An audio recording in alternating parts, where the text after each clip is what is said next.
Hey guys, tonight we're unravelling one of those stories that sneaks in under the folds of a warrior's robe and lingers in the shadows of history's most mythologized fighters, the samurai.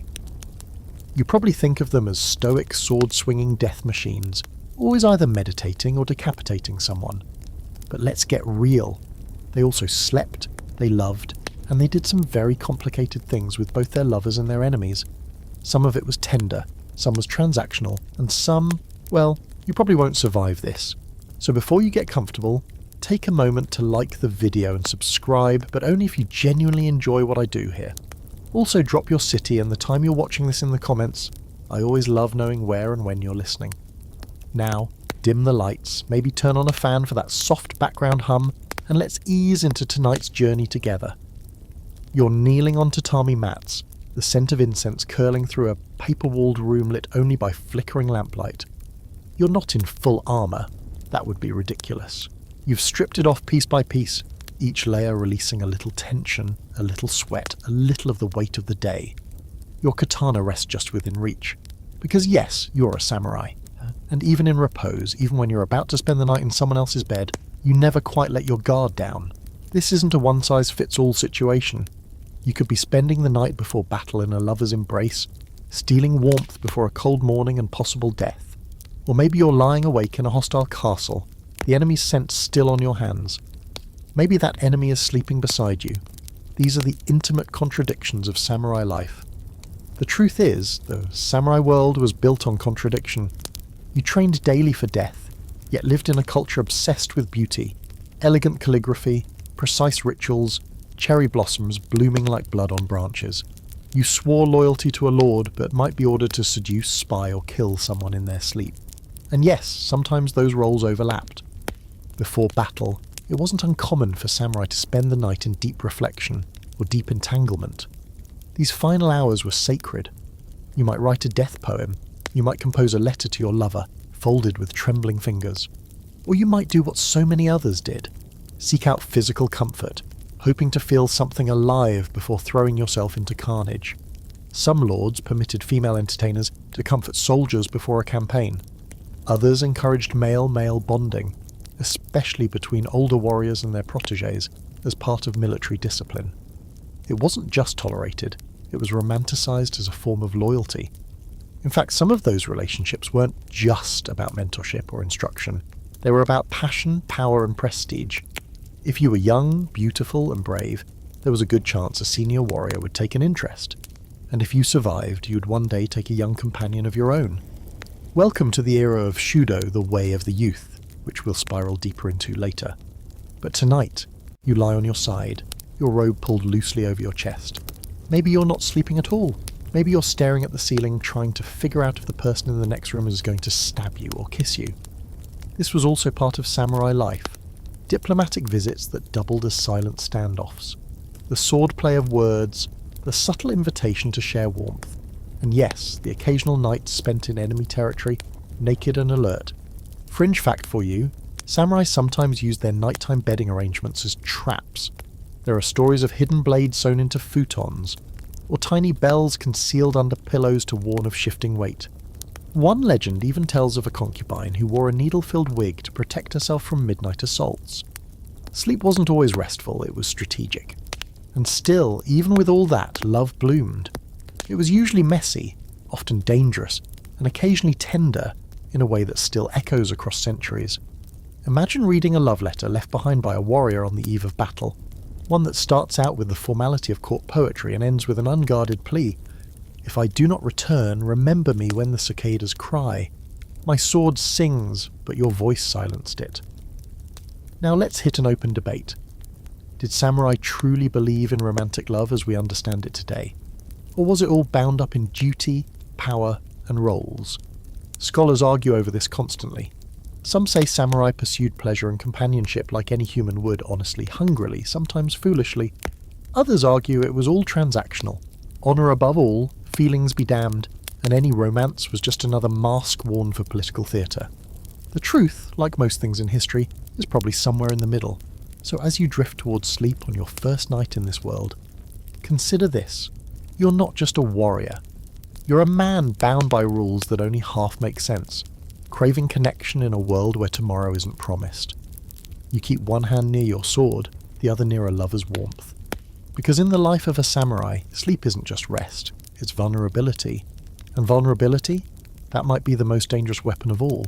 The room's quiet, but never truly still. Outside, the bamboo clacks softly in the wind like bones tapping out a secret message. The rice paper walls ripple faintly, and you wonder if it's from the breeze or a presence. Either way, you stay exactly where you are. Tatami under your back, sword at your side, thoughts ricocheting off the ceiling like errant arrows. This is not just a place to sleep, it's a battlefield of its own. You shift slightly on the floor. There's no bed in the Western sense, just a folded futon, a well-worn blanket, and maybe a stiff little pillow filled with buckwheat husks. Everything smells faintly of cedar and something human, sweat, incense, and the person who laid here before you. If this is your own home, your shoji doors slide shut with the subtle finality of ritual. If it's not your home, well, you listen harder. The traditional Japanese home is nothing like the stone castles of Europe. Here the walls are made of wood and paper. The floor is smooth, padded only with woven tatami mats. Privacy is more illusion than fact. Sound travels like a ghost. Every whispered word, every exhaled breath, someone can hear it. And if they're patient, they can follow it. This is why the samurai's bedroom was never just a bedroom. It was a stair, a trap, a knafuken box, and sometimes an execution chamber. Even in moments of intimacy, there's always a layer of calculation. How thick is the screen between rooms? Who else is listening? Is your lover's hand really tracing the lines of your collarbone? Or are they reaching for your dagger? In noble households, sleeping arrangements were as much about rank as they were about comfort. A daimyo might keep his favourite concubine a few feet from his own chamber, while lesser wives or servants slept further away. It wasn't uncommon for bodyguards to lie in wait just outside the doors, pretending to doze. You could never be too careful. One servant falling asleep on watch could mean the whole house waking up dead. But these quiet homes, so restrained, so sparse, were also incredibly sensual in their own way. A flickering oil lamp could cast the outline of a body across a rice paper screen. A hushed laugh could echo down the hallway like a poem. The absence of clutter made every touch, every whisper feel deliberate. There was something erotic in the discipline of it all. The silence magnified every rustle of silk. Even the act of removing a kimono became a ritual, layer after layer, each knot untied with care, like dismantling a life. And you're not alone tonight. Someone lies beside you. Maybe it's your wife, draped in embroidered linen, her hair perfumed and arranged for sleep like she's going to war herself. Maybe it's a lover who shouldn't be here, whose presence could cost you your title or your head. Or maybe it's your squire, a young man who looks up to you like a god and whose eyes linger a little too long when you disrobe. In the shadows of the tatami room, everything feels possible. Everything feels fragile. Here's a quirky little detail. In some households, lovers would share a single narrow pillow, called a makura, to ensure closeness. Not romantic closeness. Literal, physical, pressed cheek-to-cheek closeness. Which sounds sweet, until you realise that half the time, the pillow was also used to detect movement. If someone tried to slip away in the middle of the night, you'd feel it instantly. This wasn't just about cuddling, it was a form of surveillance. And that's the thing, you're always watching, even when you're resting. That's what the tatami teaches you. Every groan of the wood, every footstep outside the door, it all becomes part of the story. You sleep with one ear open, and when you don't sleep alone, you wonder what the other person is hearing too. There are tales of lords who laid beside spies, knowing full well they were spies, and let the night unfold anyway. Because sometimes it was worth the risk. Sometimes the intelligence you needed came after the kiss. There's one particularly haunting legend about a female ninja who seduced a general, only to lie awake all night beside him, blade hidden in her sleeve, waiting for him to give the order that would betray her clan. He never did. She never killed him. They shared 5 nights like that in total silence, and then he died on the battlefield, never knowing whether she would have spared him if he'd lived. Historians still argue whether these kinds of stories were common practice or just artful exaggerations. Was bedroom espionage a real tactic, or mostly just the stuff of kabuki theatre and romantic fiction? One camp believes pillow-side betrayal was absolutely part of political strategy, especially during the volatile Sengoku period. Another insists it's mostly post-war myth-making designed to dramatize an already dramatic age. You can probably guess where I stand. Even if just one of those stories is true, it's worth telling. So tonight, here in this silent room with paper walls and too many secrets, you understand something. The samurai didn't just battle their enemies in open fields. They fought them here, in rooms like this, over bowls of tea, through soft touches and softer lies. They courted loyalty with poems and killed with whispers. And in this place where intimacy and violence slept back to back, you begin to grasp why they made their homes so bare, so quiet, so dangerously serene. Because when everything is calm, every ripple matters. When the walls are made of paper, the truth can't help but bleed through. You're still lying there, wrapped in quiet tension and half-spent warmth, and it starts to dawn on you, this whole thing, this ritual of lying beside another person with your sword within arm's reach, is not just about survival. It's about the code, the unspoken rules, the strange winding expectations that shape your life as a samurai. And yes, they even follow you into bed. Welcome to the twisty heart of Bushido in the sheets. You probably know Bushido, the way of the warrior, as the honor-bound system that tells you when to fight, how to die, and which emotions you're not supposed to show. It's discipline, loyalty, courage, self-sacrifice, all the heavy stuff. But what you might not know is that this sacred code didn't pause for pillow talk. It reached into everything: love, lust, even the act of sleeping beside someone. Let's break it down. Imagine you're having an affair, because let's face it, you probably are. Now, if this is a fling with a noble woman from a rival house, you'd better have a reason. Not just lust, not just curiosity. You need intent. Are you building an alliance, securing information, or are you letting your personal feelings cloud your strategic mind?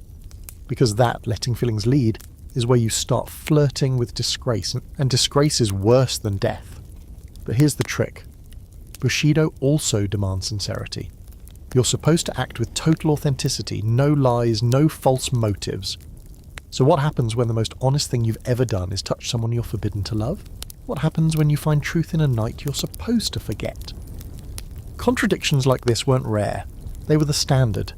You live in a world where you're supposed to be emotionally cold and physically fearless, but also capable of composing poetry that makes grown men cry. You're not supposed to desire, and yet desire is baked into every ritual. The way tea is poured, the way a fan is held, the way a kimono slips down a shoulder. You're expected to die for honor, but also maintain social harmony, which sometimes means lying your way out of trouble. Bushido isn't just a code, it's a tightrope over a pit of very sharp expectations. Take, for example, the case of a samurai who sleeps with a political enemy. It's happened, many times. You're sent to parley peace, or threaten a minor lord into submission, and suddenly their daughter, or son, is sent to entertain you. Everyone pretends it's just hospitality. Everyone pretends it's nothing. But that night, you're faced with a question that Bushido doesn't answer clearly. Do you accept the gift? Or do you see it for what it is? A trap, a test, maybe even a chance at something neither of you understand. Some samurai accepted, some resisted, some fell in love. One lord, during the Muromachi period, famously returned a concubine who'd been gifted to him, citing that he preferred sincerity to silk. Of course, a week later he married her in secret, so interpret that as you will. There's also the matter of reputation. A samurai could ruin himself by being seen as too indulgent, falling for a courtesan, weak, growing too attached to a servant, dangerous. Becoming emotionally dependent on a companion, especially a younger male one, was fine, until it became a scandal. Then it was disgraceful. Unless it was poetic, then it was beautiful, but only if you died tragically. Welcome again to Bushido's greatest hits. Total commitment to ideals that contradict themselves at every turn. Here's a fringe little tidbit for you. Samurai who took vows of celibacy, usually while serving as monks or advisors, were still expected to maintain close emotional ties. Some even wrote love poems to their former lovers, whom they had technically renounced. That's right, even when they weren't supposed to be sleeping with anyone, they still couldn't quite let go of the romance. It was like trying to quit war but keeping your sword on the wall just in case. And now for our scholarly debate. Was Bushido really as deeply ingrained in the samurai psyche as later generations claimed? Some historians argue that this ultra-disciplined, morally rigid image of the samurai came much later, particularly during the Tokugawa era, when the wars had mostly ended and the warriors had time to sit around polishing their legacies. Earlier samurai, especially in the chaotic Sengoku period, may have been more pragmatic, more impulsive, more human. Less about code, more about convenience. Did they really care about Bushido when their heads were on the line? Or is the code itself a romantic fantasy, designed to make centuries of bloodshed sound noble? Hard to say, but if you're lying in the dark tonight, tangled in limbs and moral uncertainty, you feel it anyway. The pressure, the eyes of your ancestors, the voice of your lord echoing in your head. You want to believe your actions are honourable, that your choices make sense, that the person beside you isn't just a beautiful distraction, but a mirror of your truest self. And maybe they are, or maybe they're, oh, you're going to slit your throat at dawn. Either way, you won't sleep much. Because living under Bushido doesn't mean doing what's right. It means doing what's expected, even when your heart is pointing elsewhere. So tonight, as the oil lamp burns low and your body slowly lets go of its tension, your mind doesn't. You replay every word, every glance. You wonder if desire can ever be honourable. You wonder if love is just another battlefield, and if Bushido is a map that only leads you in circles. You're walking through the quiet garden behind a lord's estate, gravel crunching softly beneath your sandals, the moon painting faint silver outlines on every stone lantern and bamboo leaf. There's a boy ahead of you, graceful, shoulders straight, maybe 15 or 16, dressed in the formal layers of a young retainer. He doesn't turn to look back, he doesn't need to. He knows you're following, this isn't the first time. This is wakashū culture, a world within the samurai world where beauty, mentorship and desire swirl into a delicate, combustible mixture. A boy like him isn't just a servant or an apprentice. He's a symbol, a companion, sometimes a lover. And you, as a seasoned samurai, are expected to teach him not just swordplay and strategy, but loyalty, poetry and how to move through this treacherous world with dignity and power. But here's the catch. It's not always clear where mentorship ends and romance begins, and sometimes it doesn't end at all. In feudal Japan, relationships between adult samurai and adolescent boys were not only accepted, they were structured. There was a word for it, Shudō, or the way of loving youths. It was a deeply codified social practice wrapped in ideals of loyalty, spiritual growth and the transference of masculine energy. At its best, it was about trust, discipline and mutual respect. At its messiest, it blurred into exploitation and power plays so tangled they make modern ethics shudder. You're told this is normal, that it strengthens the bond between teacher and student, that it creates warriors who are emotionally and physically united. And sure, some of it feels genuine. Some of these pairings evolved into lifelong bonds full of poetry, letters and shared purpose. But then there are others, alliances built more on the imbalance of age and station than on affection. There's a reason some historians hesitate to paint it all in romantic tones. In your case, you've been assigned this boy. He's clever, graceful, and carries his training sword like it's a part of his body. Tonight he prepared your bedding, and sat quietly outside your room reading by the lamplight until you motioned him inside. He bows, removes his sandals, and settles across from you in the small sleeping chamber. The space between you is narrow, lined with soft mats and tension. You speak quietly about sword drills maybe, or the way the court poet's last verses could mean something more. He nods, listens, waits. Because here's what's not spoken. In Shudō culture, it's the youth who has the final say. Consent is implied only when the boy, never younger than early adolescence, is ready. He initiates the closeness, he signals, and yet the lines are never truly clear. He's been raised to please, to serve, to make powerful men feel honoured. How much of his desire is real, and how much is duty wearing a polite smile? Fringe fact incoming. The distinctive hairstyle of the wakashū, the forelocks left long at the front while the rest of the head is shaved, was like a social neon sign. It signalled youth, availability and beauty. A boy only changed his hairstyle when he came of age and became a full man. Until then, his appearance was deliberately feminized, his voice trained to be soft, his walk graceful. He was both apprentice and object of admiration, groomed for war and for courtship. Back in the room you share sake. Maybe he quotes a poem by Saigyo or composes one on the spot. He leans closer. You notice the slight tremble in his hands. Nervous maybe, or rehearsed? Is this intimacy or just performance? This question, the morality of Shudō, is where scholars go into full academic brawl mode. Some argue it was a sacred consensual tradition rooted in shared growth, others see it as a form of sanctioned grooming, and then there are those who say both are true, that human relationships don't always line up neatly with the moral systems we want them to fit into. The past isn't clean, it's full of contradictions that make us uncomfortable. Tonight, you feel that discomfort settle in your gut just beneath the rice and the sake. You've trained this boy, protected him, maybe even loved him in a way, but the power is yours, and you know it. Even if he leans in first. Even if he whispers something that makes your heart stutter. There's still a balance of control you can't ignore, and that, more than anything, is what haunts you. Later, lying side by side in silence, you watch his chest rise and fall. His breathing is steady. He's fallen asleep, or pretending to. You wonder what he dreams of. You wonder if he fears you. You wonder if he will grow into a warrior like you, or if he'll die in some stupid skirmish before he ever gets the chance. And if he does survive, will he one day look back at this night and feel honoured? Or hollow? Because that's the part no one talks about. Bushido doesn't prepare you for guilt, for the slow ache of uncertainty that blooms long after the battle's over. You were taught to fight, to die, even to love, but not to question what any of it meant. So you lie there, awake again, sword untouched, thoughts spinning in slow, uneasy circles. Somewhere nearby, the wind rattles the shutters. A cricket clicks into the void. The world keeps moving. But in this room, you feel a time pause just for a moment, long enough to let the complexity seep in. You wake before dawn, the air still heavy with night and the soft smell of sweat, oil lamps, and last evening's sake. Beside you, she stirs but doesn't open her eyes.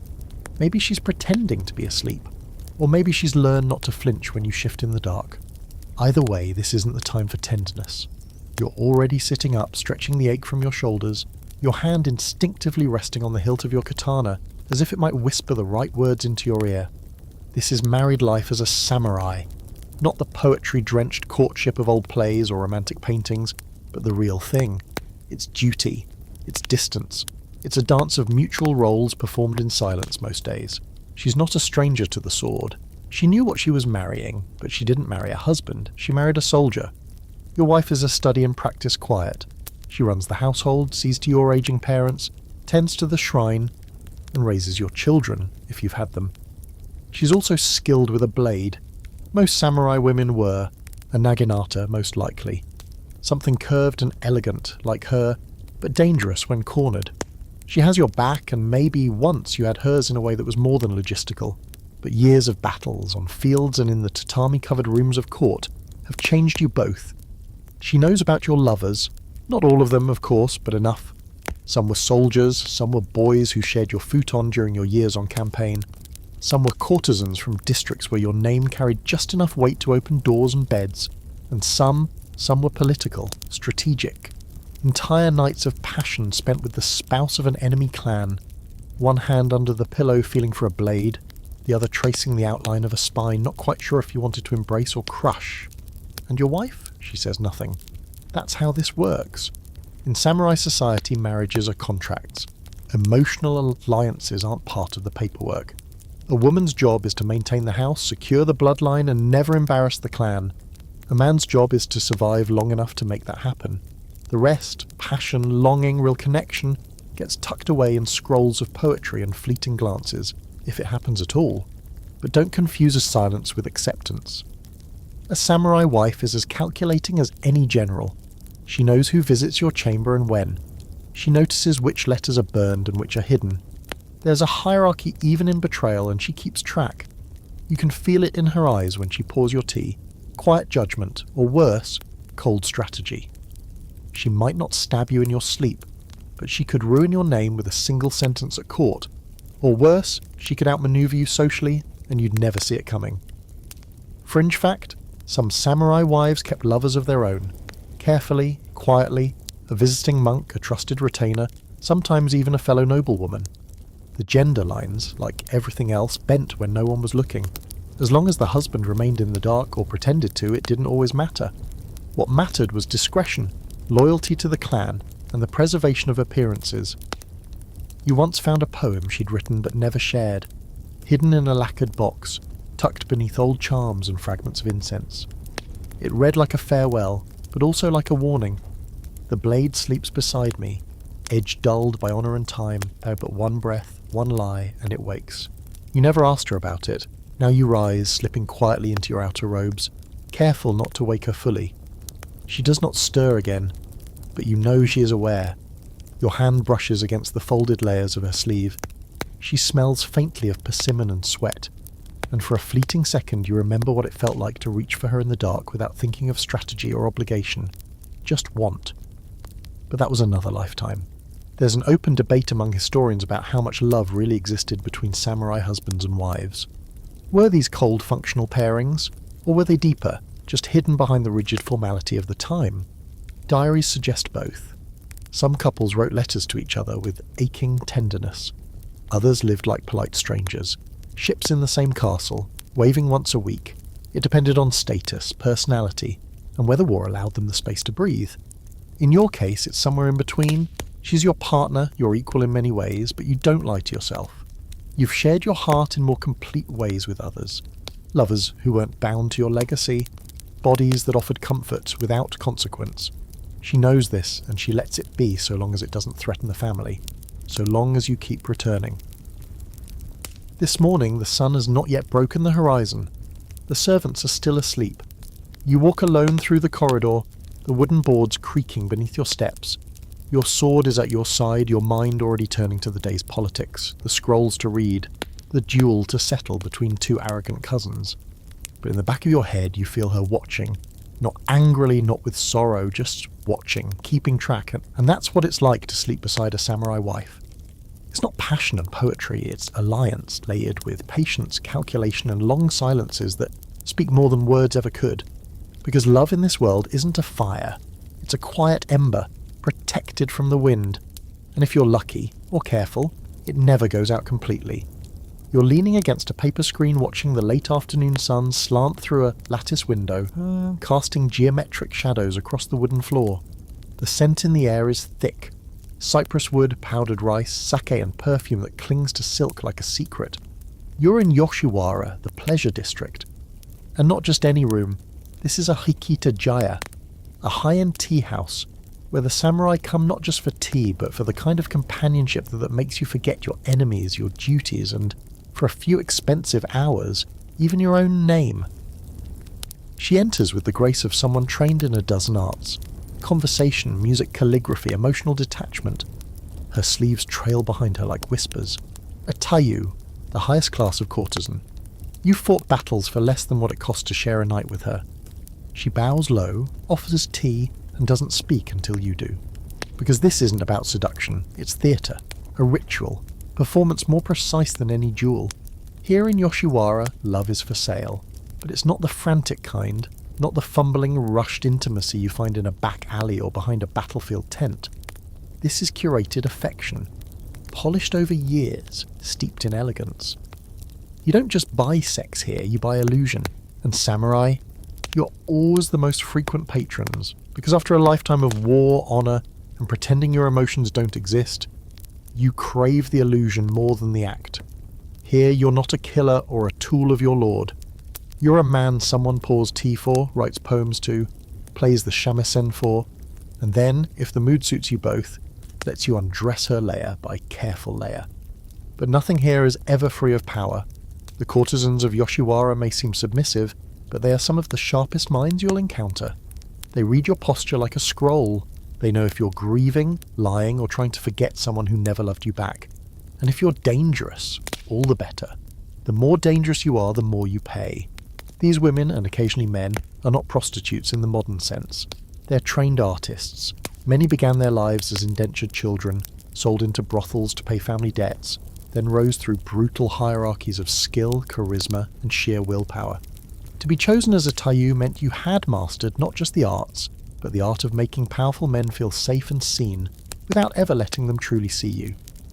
The room tonight is low lit. The futon has been laid out with quiet ceremony. There's a folding screen painted with cranes, and a lacquered box in the corner holds combs, fans, and, if needed, delicate tools of defence. You wouldn't be the first samurai to lose his temper here, or to lose something more valuable. As you lie beside her, postures relaxed but choreographed, She asks you nothing personal. Instead, she quotes poetry, maybe from the Tale of Genji, or recites a haiku that sounds too tailored to be coincidence. The moon knows your name, but it says it in silence, waiting to be missed. You don't respond right away. You're not used to being spoken to like that, like you're someone with wounds beneath the armour. And maybe that's why samurai keep coming back here. Because in Yoshiwara, you can be vulnerable without the threat of shame. You can cry if you must. She won't mention it. You can fall asleep in her lap, and she'll brush your hair as if you were her first love and not her 15th appointment this week. Here's a strange historical detail. Some samurai became so emotionally attached to their favourite courtesans that they ruined themselves financially. Not just buying time, but trying to buy freedom. Paying a courtesan's debt meant she could leave the brothel. Sometimes she did. Sometimes she married her samurai lover and lived in peace. Other times she took the money and disappeared, leaving behind a note written in perfect brush strokes and a knife for him to do what samurai did when shamed. And yet, they kept coming back. Because this soft bed, these clever hands, this performance of devotion, was sometimes the only space a samurai could feel human. Not a symbol, not a warrior, just a man. Of course, not everyone approves. Bushido purists considered indulgence in the pleasure quarters a spiritual weakening. Even during the Edo period, when peace reigned and warriors became bureaucrats, spending too much time in Yoshiwara could be seen as a lapse in discipline. But everyone did it, even the most virtuous, even the most ruthless. So here's your scholarly debate. Was this place an escape or a reflection? Was Yoshiwara a sanctuary from samurai life, or the mirror that showed it more clearly than any battlefield ever could? Some argue that it humanized the warriors, gave them release, made them better. Others say it exposed the lie, that for all their codes and composure, samurai were just men, full of craving and weakness like anyone else. You're lying on your back now, the courtesan tracing a slow, meaningless pattern across your chest. You feel the edge of her fingernail, a reminder that beauty is always a little dangerous. Her voice is low, barely above a hum, and you can't tell if it's a lullaby or a warning. Maybe both. When sleep comes, it isn't peaceful. You dream of blood and silk, of arrows whistling past paper walls, of someone whispering your name in a voice that's not hers. And when you wake, she's gone. Not rudely, just vanished, like the part of yourself you were pretending to be. A servant arrives with tea. Your sandals are waiting by the door, and just like that you're a samurai again. The room is cold. You don't remember falling asleep, but now you're awake and someone is watching you. You know that feeling, that tightening of the skin along your shoulders, the awareness behind your neck even if you can't hear or see anything yet. Your hand moves silently beneath the blanket toward your sword. The blade's cold. So is the air. So is the woman standing by the screen. She doesn't belong here. Not just in the sense of protocol, but in the way ghosts don't belong. She's dressed too finely, skin-powdered, hair arranged in the style of someone who knows what seduction looks like in the dark. You know who she is. You've seen her before, across a hall beneath a parasol in the rain, smiling at you like a dare. She was the daughter of a rival clan, then the wife of an enemy general, then a widow, then something else entirely, and now she's here, in your chamber, without warning, without invitation. This is how enemies become lovers, or how lovers become ghosts. She speaks without bowing. That in itself is a warning. No titles, no honorifics. Just your name spoken softly, like she's testing how it feels on her tongue after so many years of calling you that bastard in court. You should call for a guard or kill her or both. But instead, you sit up, brush your hair from your face, and pour her tea with hands steadier than you feel. She accepts the cup like it's always been hers. Like she's done this before, you wonder if she has. This is the kind of encounter that the scrolls never mention. They talk about honour and lineage, but they don't tell you what to do when someone who once tried to have you poisoned is now sitting in your room, quietly removing her outer robe, and you let her. Because revenge and romance in samurai culture weren't separate paths. They were a tightly woven road with no signs, only consequences. Sometimes you used sex to extract secrets. Sometimes you used secrets to lure someone into sex. And sometimes, very rarely, the lines blurred so deeply you forgot which was which. You remember the story of Lady Aiki, she's more legend than confirmed history now, who seduced the commander who raised her family estate. Not to kill him, but to love him. Genuinely. Publicly. and depending on which version you believe, tragically. One says she poisoned herself on their wedding night after revealing her identity. Another says she bore his children and never spoke of the past again.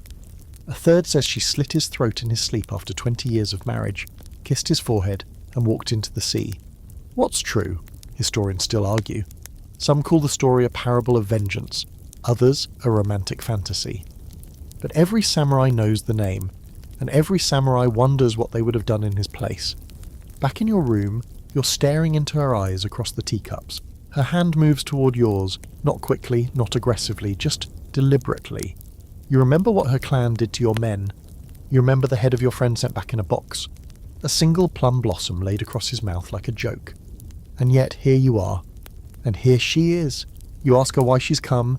She doesn't answer with words. She leans in, her breath smells like persimmon and winter. When her mouth brushes yours, your heart does something it hasn't done in years. It forgets the difference between now and then. Later, the futon is warm and tangled. Her hair is loose around your face. She traces your scars with a finger and doesn't ask how you got them. She already knows. This too is samurai life. Not just battles and loyalty and honour, but these quiet, deadly, tender moments where the past climbs into bed with you and whispers its complicated truths. Here's a fringe fact. In the Sengoku period, it wasn't uncommon for clans to use marriages as peace treaties, but sometimes the romantic liaisons that happened outside of marriage were even more important. A well-placed affair with the right woman or man could secure a truce, delay a siege, or even spark a rebellion. Pillow talk could rewrite maps. That's why what happens tonight matters more than anyone will ever say. Because it's not just physical, it's political, it's a gamble. And that brings us to a favourite debate among scholars. Were these kinds of liaisons, enemy lovers, secret rendezvous, romance between clans, common practice or rare exceptions? The records are sparse, deliberately vague, often cloaked in euphemism. Some argue that samurai were too focused on lineage and order to allow themselves emotional indulgences. Others say the very chaos of their world made these moments inevitable. When you could die any day, why not kiss someone you shouldn't? You lie there now, breath slowing, blade untouched. She's fallen asleep or pretending to. You could kill her. Maybe you should. She could kill you too. Maybe she will. Or maybe, just maybe, you both already did what needed to be done. You both laid down your weapons in the only place where that's possible. Here, under the covers, skin to skin, hearts still at war but hands at peace. You close your eyes, but you don't sleep. You wake to the soft click of wooden sandals fading down a hallway, her scent lingering in the air like the memory of a dream you're not ready to let go of. The room is still dim, lit by the first grey threads of morning, weaving their way through the paper walls. You rise slowly, careful not to stir the servants yet, and reach for your kimono. It's damp with the night's sweat and something else, something more primal. You feel like a man who survived a duel though no blades were drawn. Outside, the dojo is already coming to life. You hear the slap of bare feet against wooden planks, the whistle of bamboo swords meeting in practice. Discipline never sleeps for long, and neither do you. But today's training isn't about battle. Not exactly. It's something different. You've been asked to demonstrate a kata that isn't part of most schools' curriculum. A rare form. One passed down quietly and only to those considered discreet. You roll your shoulders and stretch, already anticipating the flow of movement. This kata is fluid, not rigid.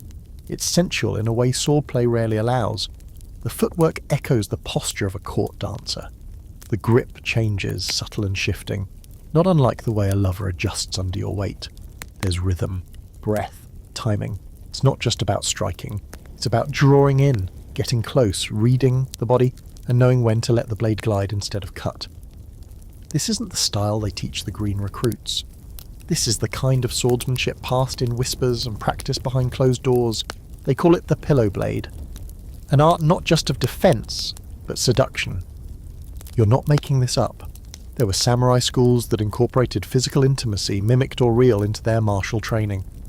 The idea was simple. If you could master your movements in the most vulnerable positions, then no enemy could ever catch you off guard. Imagine grappling in close quarters, in half darkness, with your robe half off and your partner's breath on your cheek. If you could kill in that moment, with precision you had control, absolute control over your fear, your desire, your reaction. And so some kaita were designed to imitate the bedchamber.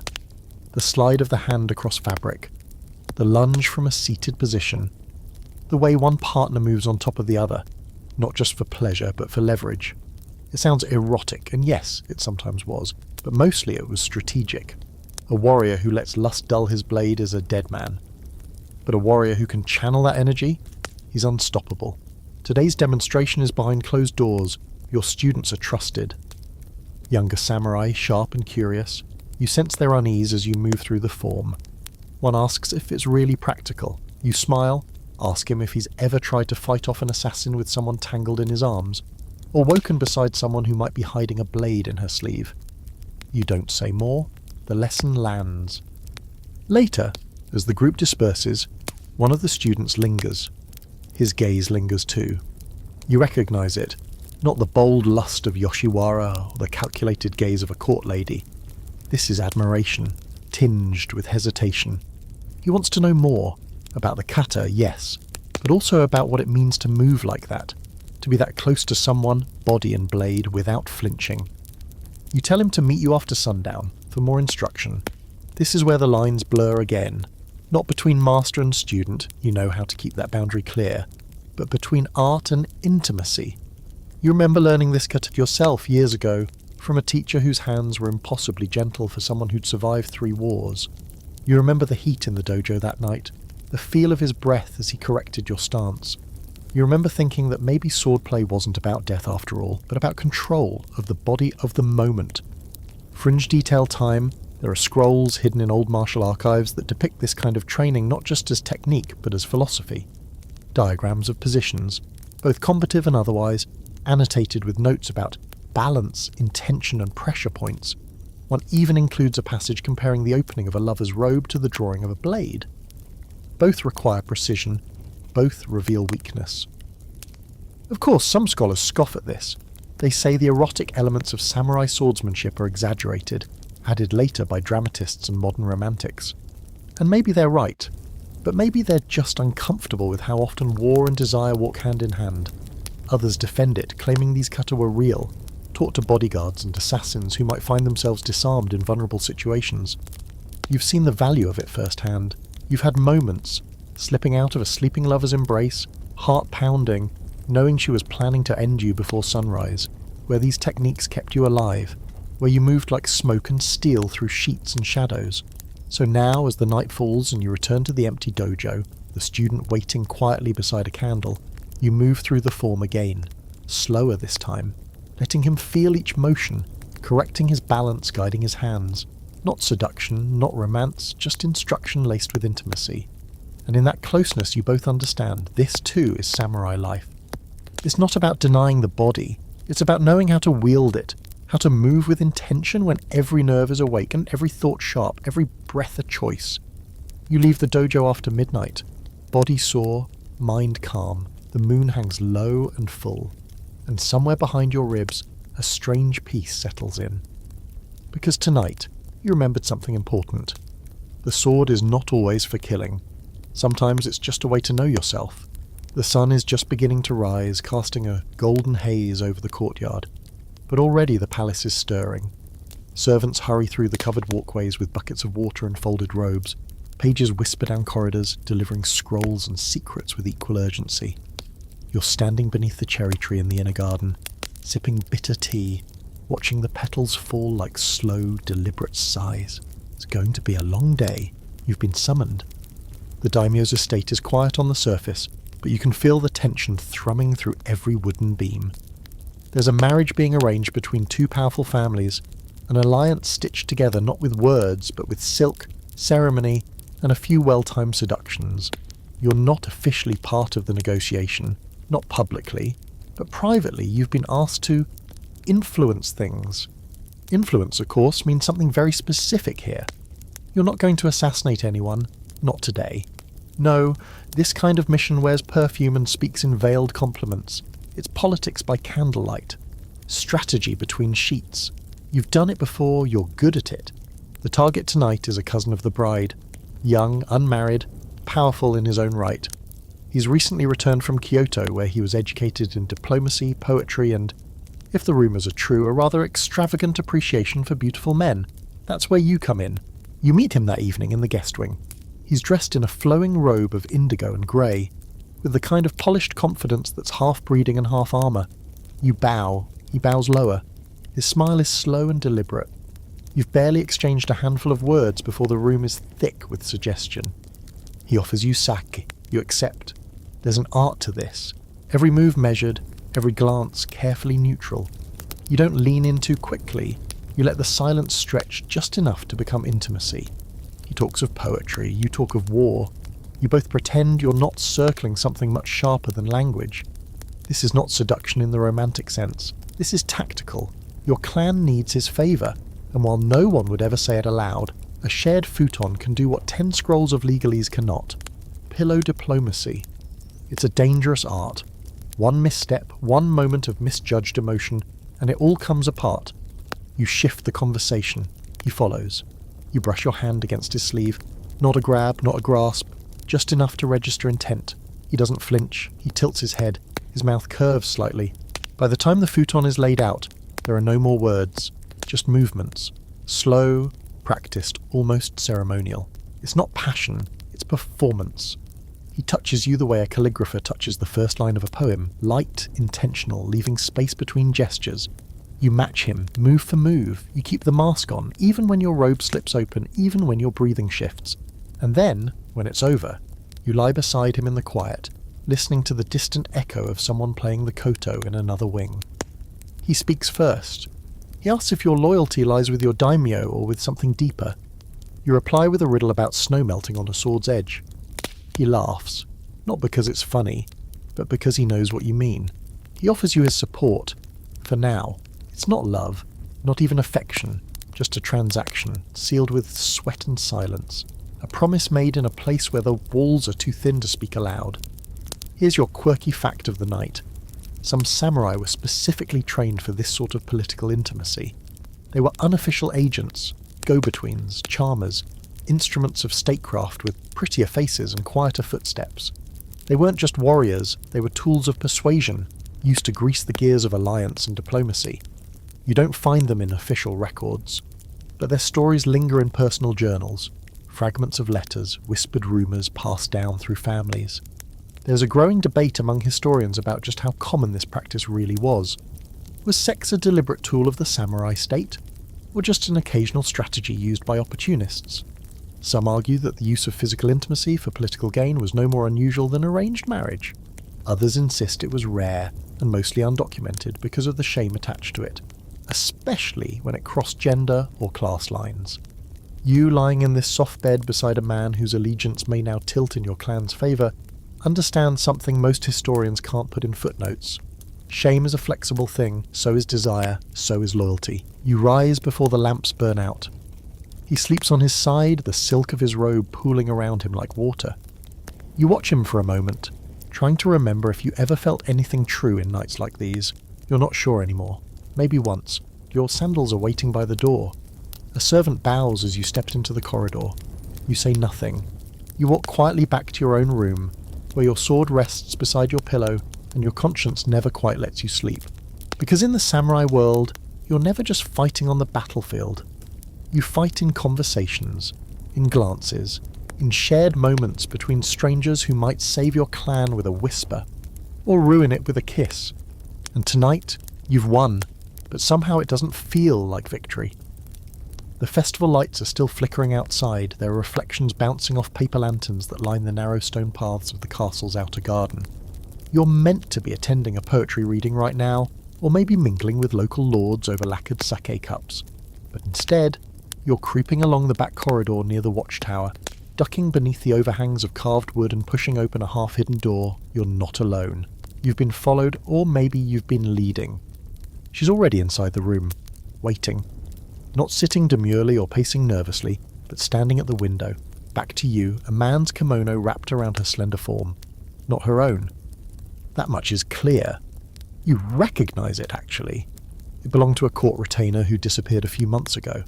No one asked too many questions. She turns. Her eyes don't widen.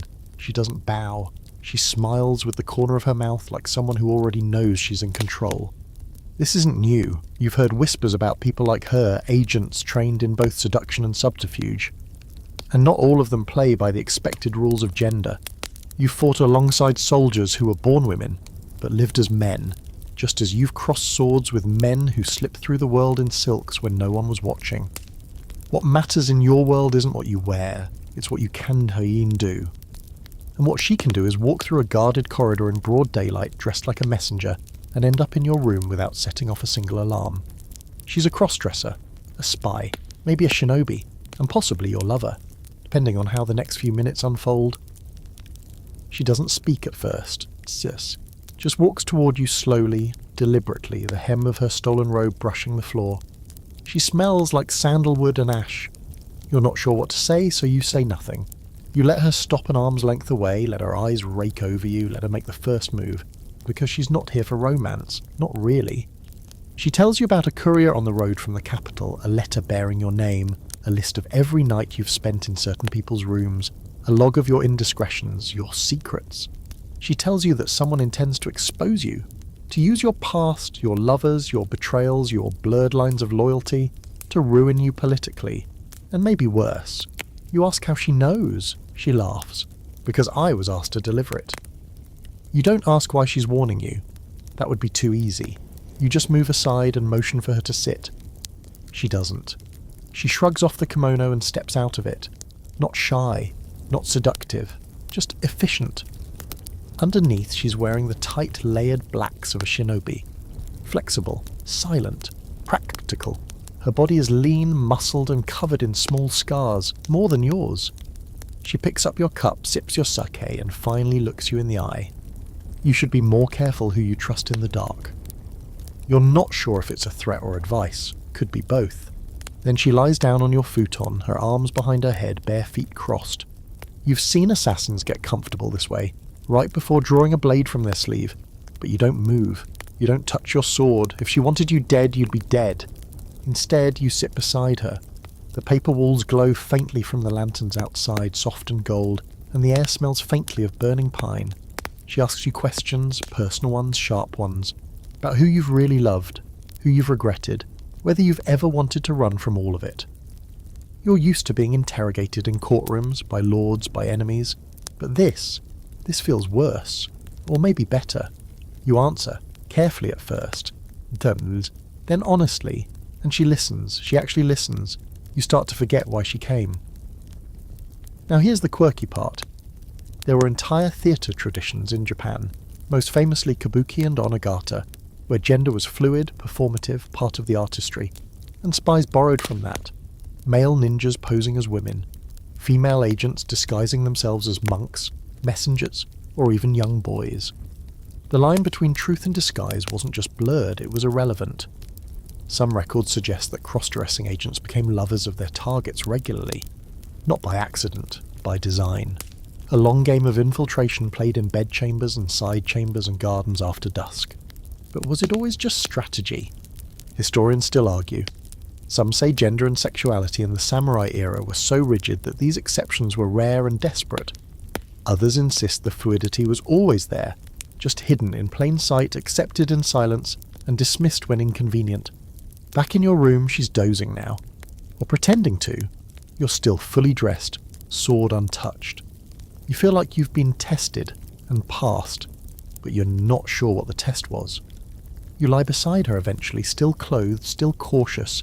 She doesn't reach for you, you don't reach for her. But there's a warmth between you anyway. Shared danger, shared loneliness, and maybe, just maybe, a shared understanding. That in your world, people wear whatever skin lets them survive, and sometimes, what starts as disguise becomes the truest version of who they are. You don't sleep, neither does she, but for the rest of the night, neither of you's alone. By mid-morning, the halls of the daimyo's residence buzz with the nervous energy of silk rustling, whispered scandal, and the ever-present sound of courtly footsteps falling just a little too quietly. Servants sweep invisible dust from polished floors. The kitchen staff prepares delicacies no one will finish.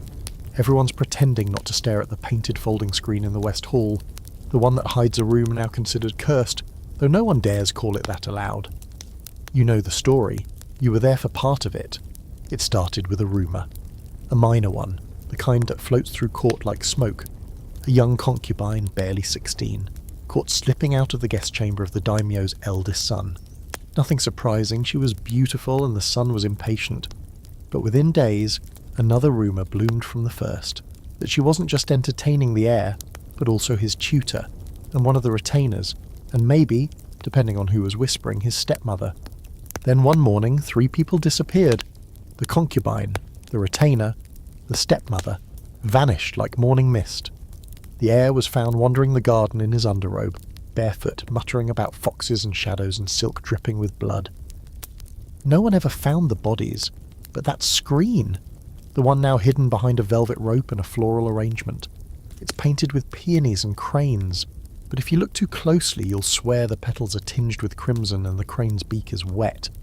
This was the scandal that cracked the daimyo's household like a lacquer box dropped from a height. It wasn't the first, and it wouldn't be the last. Because behind the rigid smiles and precise bows, noble households were volatile. They weren't built on love or even loyalty. They were powered by hunger, political, sexual and personal, and when that hunger collided with pride, everything fell apart in elegant, catastrophic fashion. You're back here now, walking through those same corridors, older, quieter, more dangerous than you used to be. You've been asked to investigate a missing ledger. Nothing scandalous, at least on paper, but you know better. Ledgers in this house mean secrets. Payments to people who weren't supposed to be seen. Gifts to lovers who had no names. You're not here to balance books, you're here to protect reputations, or bury them. As you pass the ladies' wing, a soft laugh slips through a half-open screen. It's a delicate sound, carefully rehearsed, designed to travel exactly far enough to be overheard.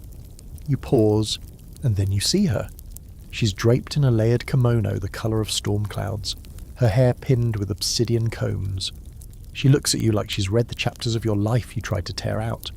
She was the 3rd wife, barely remembered in public, dangerously important in private. You've known her since she was first brought here, traded for land and allegiance. You shared a cup of sake with her once, years ago. She asked you then what it was like to kill someone you trusted. You never answered. She invites you inside now with a glance. You know better than to refuse. Her chamber is full of scrolls and shadows. The air smells of plum wine and damp paper. You don't sit. You let her do the talking. She tells you the ledger's missing. She tells you someone's been paying off entertainers from Yoshiwara to keep quiet. She tells you that the daimyo's heir, yes, the same one from before, has started writing poetry again, badly, and dedicating it to someone he calls the hidden blade in silk. She tells you someone's going to die soon, and she's not sure if it should be you or her, or the boy writing sonnets with blood on his hands. You laugh, because what else can you do?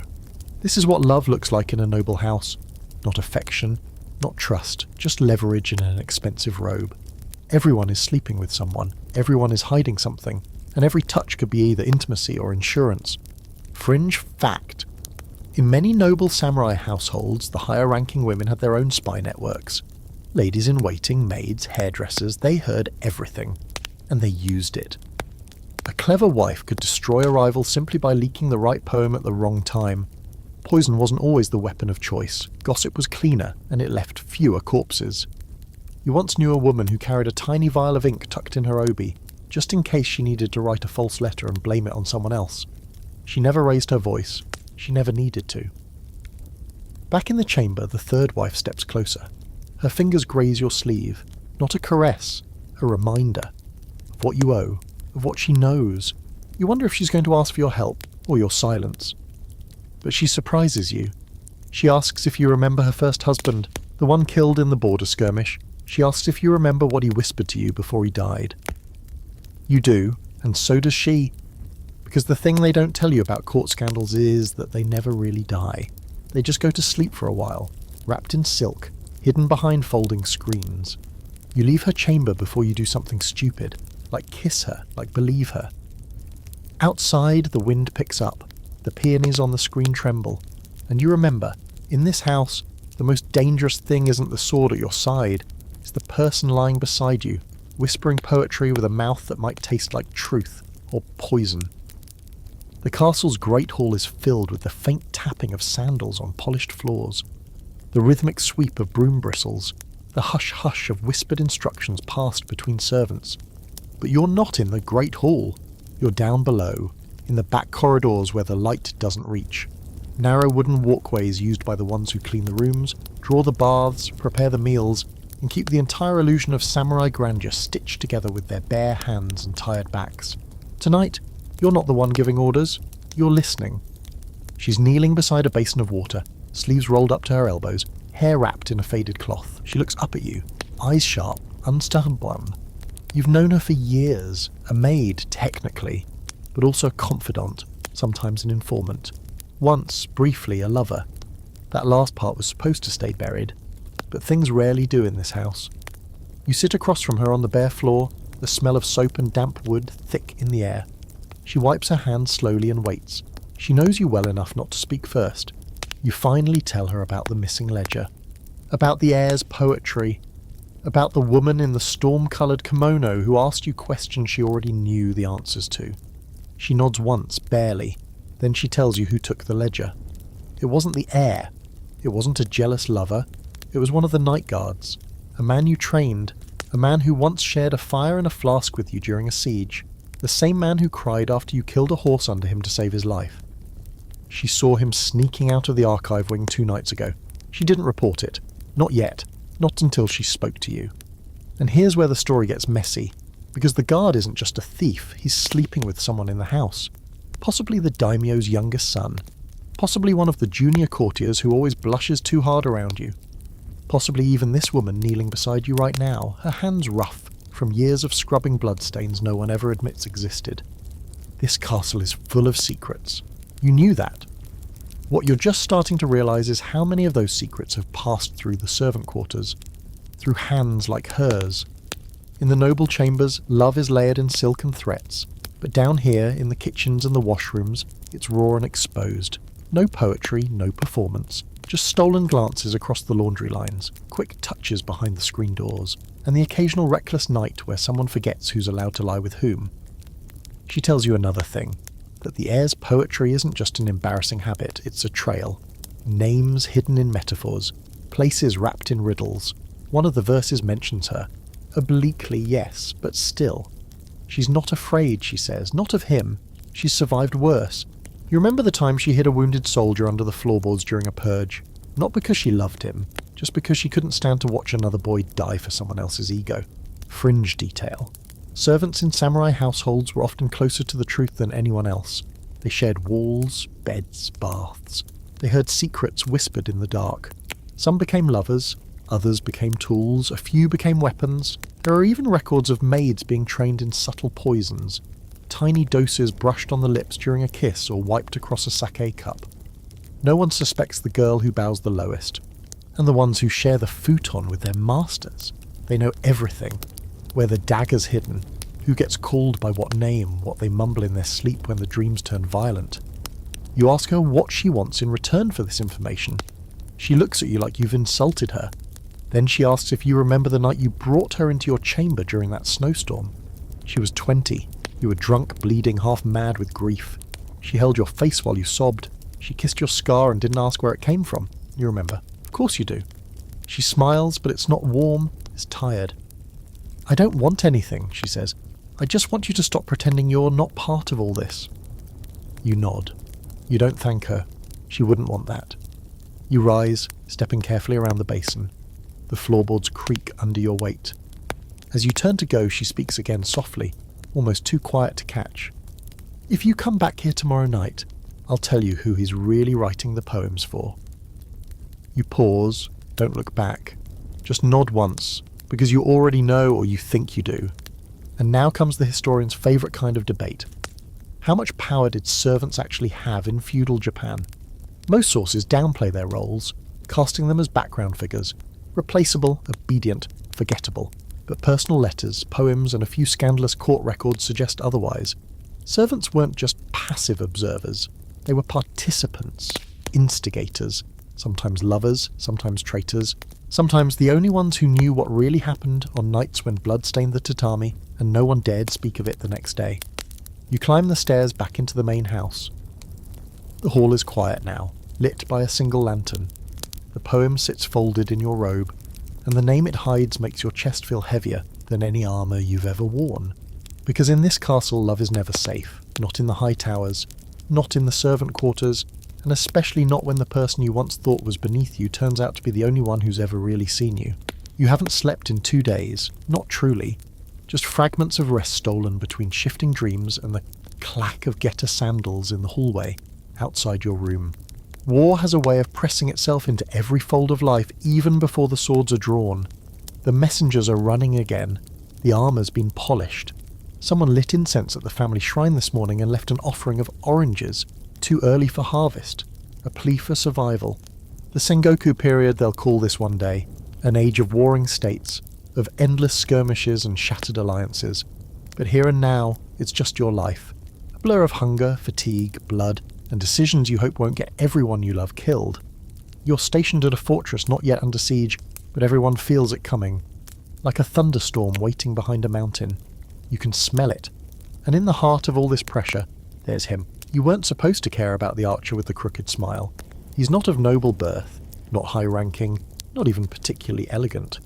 But he watches the sky like it speaks to him, and he touches your arm with casual familiarity, even in public, which should bother you and yet doesn't. You've bunked near each other for months now, shared meals, sparred side by side, shared sack by firelight. One night after patrol he handed you a rice ball and said, "You chew too loudly when you're anxious." You nearly laughed. It happened 2 nights ago. The sky was full of clouds and the fire was too low. The soldiers had all turned in. You were the only 2 awake, both pretending not to notice. He leaned closer, asked about the scar under your ribs. You lied. He knew, then you touched his hand, just once. And now? Now you can't stop thinking about it. About the way he smelled, cedar smoke and leather. About how careful his fingers were, even when your breath hitched. How he didn't ask for anything more. Just touched your chest like he was memorizing it in case tomorrow never came. No one knows, or if they do, they say nothing. That's the rule in wartime. You don't ask where someone sleeps. You don't talk about who comforts whom in the dark. Not when arrows are whistling over the walls and every night might be your last. But you're reckless now. Not openly, not foolishly, but enough. You sit a little too close during meals. You walk the perimeter with him even when it's not your shift. And last night, when it rained and the others were crammed together in the inner quarters, you stayed in the watchtower with him, sharing a blanket and silence. And this morning your captain sent for you. No preamble, just a quiet request for a private word. He pours the tea himself, which is always a bad sign. Then he tells you there's talk, whispers, that someone saw shadows moving in the tower, that the men are starting to wonder about your priorities. You don't respond. He doesn't accuse you of anything outright, just says, "Don't let sentiment cost us the wall." You bow, say nothing, leave. Fringe detail. During the Sengoku period, emotional bonds between soldiers were both tolerated and taboo. The concept of Shudō still existed, male-male mentorship with potential romantic and sexual dimensions, but wartime tested its boundaries. A bond between warriors could be seen as noble, if it made them fight harder, die braver. But the moment it was perceived as distraction or favoritism, that's when it became dangerous. That's when whispers turned to warnings. You find him after sunset, down by the outer wall, checking the fletching on his arrows. He looks up and you both know something has changed. Not between you, but around you. He asks quietly, "Should I start sleeping elsewhere?" You think about what you want to say, about how you'd rather fall on your own sword than lie again. About how you'd give up your rank, your sword, even your place in the clan if it meant waking up beside him once more before the siege begins. But you don't say any of that. You nod once. That night you sleep alone for the first time in weeks. The room is too cold. The blanket feels like paper. You wake every hour, sword half drawn, dreams snarled with images of him being dragged from the wall by a flaming arrow, or worse, taken for treason because someone read too much into a glance that lingered too long. Historians tend to gloss over this part. They talk about formations, sieges, troop movements. But what they miss is that most of the truly irreversible damage in war happens off the battlefield. In beds too big or too empty. In letters never sent. In nights like this one, where silence rings louder than drums. There's an open debate, of course, about how much affection between samurai lovers truly influenced battles. Did bonds between men on the same side make them fight better, defend harder, or did it compromise their judgment? Most scholars agree it did both. Human emotion is never tidy. It makes you brave, it makes you stupid, sometimes in the same breath. You wake before dawn and go to the wall. He's already there, hood pulled over his face, watching the horizon like it might bring mercy. You don't speak, you don't touch, but as the sun rises, you feel the same thing you felt that night he touched your chest. A truth that doesn't need words.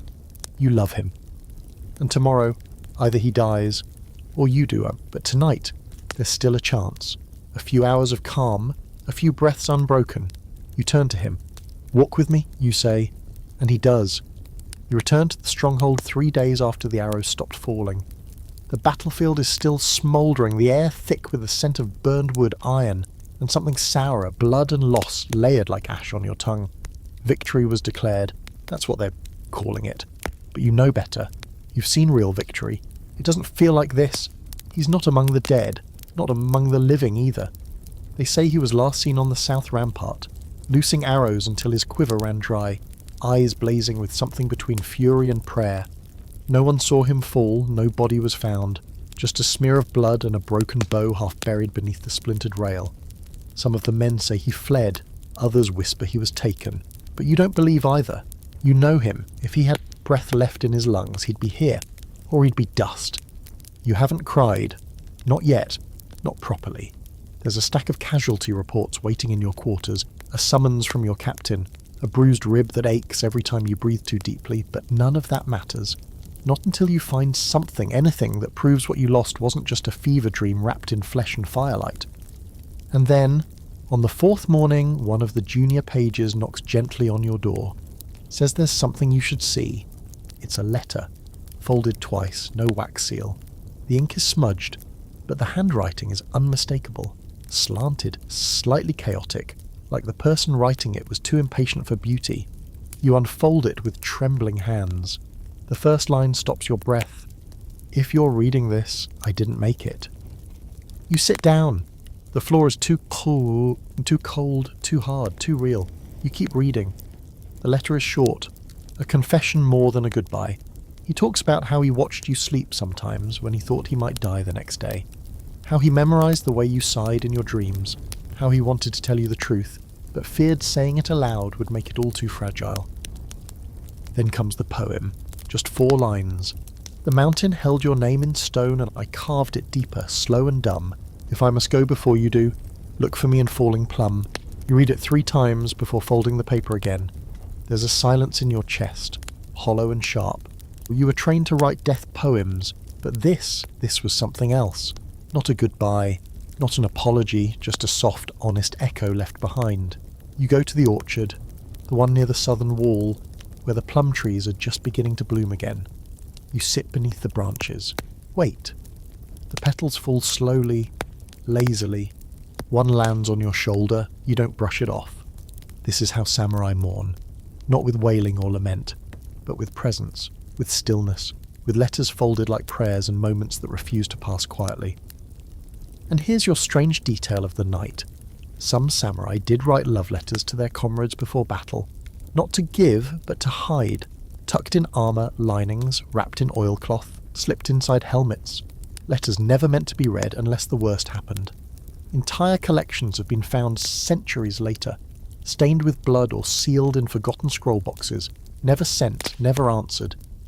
You wonder how many letters like this one exist, buried under layers of war and dust.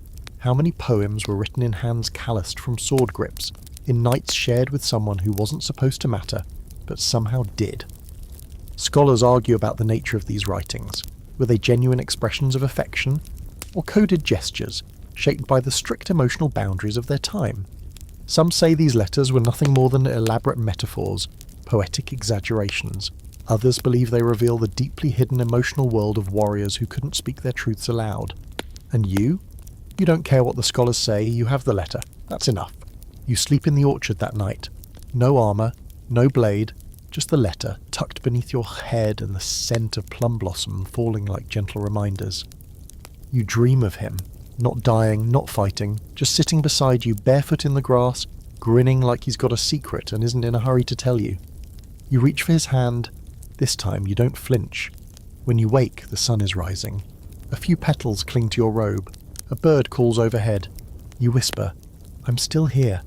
And the wind for once answers softly. They say ghosts prefer the quiet hours just before dawn. Not the dramatic midnight theatrics that kabuki plays love, but the still half-lit moments when even the crows hesitate to cry. That's when the past stirs, that's when she returns. You're staying at a mountain outpost now, far from the main roads and polite company. The walls creak, the floors breathe, the paper windows strain against a cold wind that never seems to stop. And inside your room, the futon is laid out each night, untouched, except for the hollow on the left side, where someone used to lie. Someone who hasn't drawn breath in nearly 6 months. Except some nights you hear breathing. You've done the math. You've told yourself it's just the way the wind slips under the door. Just the stress playing tricks on your senses. You're sleep deprived. You're half mad with grief you won't name. But still sometimes you wake and feel warmth. A weight behind you. A hand on your shoulder. And then, nothing. At first you ignored it. Now you leave the sliding door slightly open. You leave a second cup of tea near the lamp. You turn your pillow sideways. You don't say his name aloud, but you think it. Constantly. It hums in your mind like the string of a bow drawn back, waiting. And then one night he speaks. You're not dreaming. You know that much. You're lying flat on your back, eyes open, and the shadows in the room are deep but real. You hear it clearly, a whisper right by your ear. You kept the letter. You freeze. Not in fear, but in something else. Something like being seen after months of disappearing into your own skin. You nod, unsure if you're replying to air or to someone real. And then the futon creaks beside you. You don't look. Can't. But you speak. Slowly. "I waited." The voice thin as smoke replies, "I know. It's not just you." The guards whisper about the outpost being haunted. One says he saw a figure in the orchard, dressed in armour with no face beneath the helmet.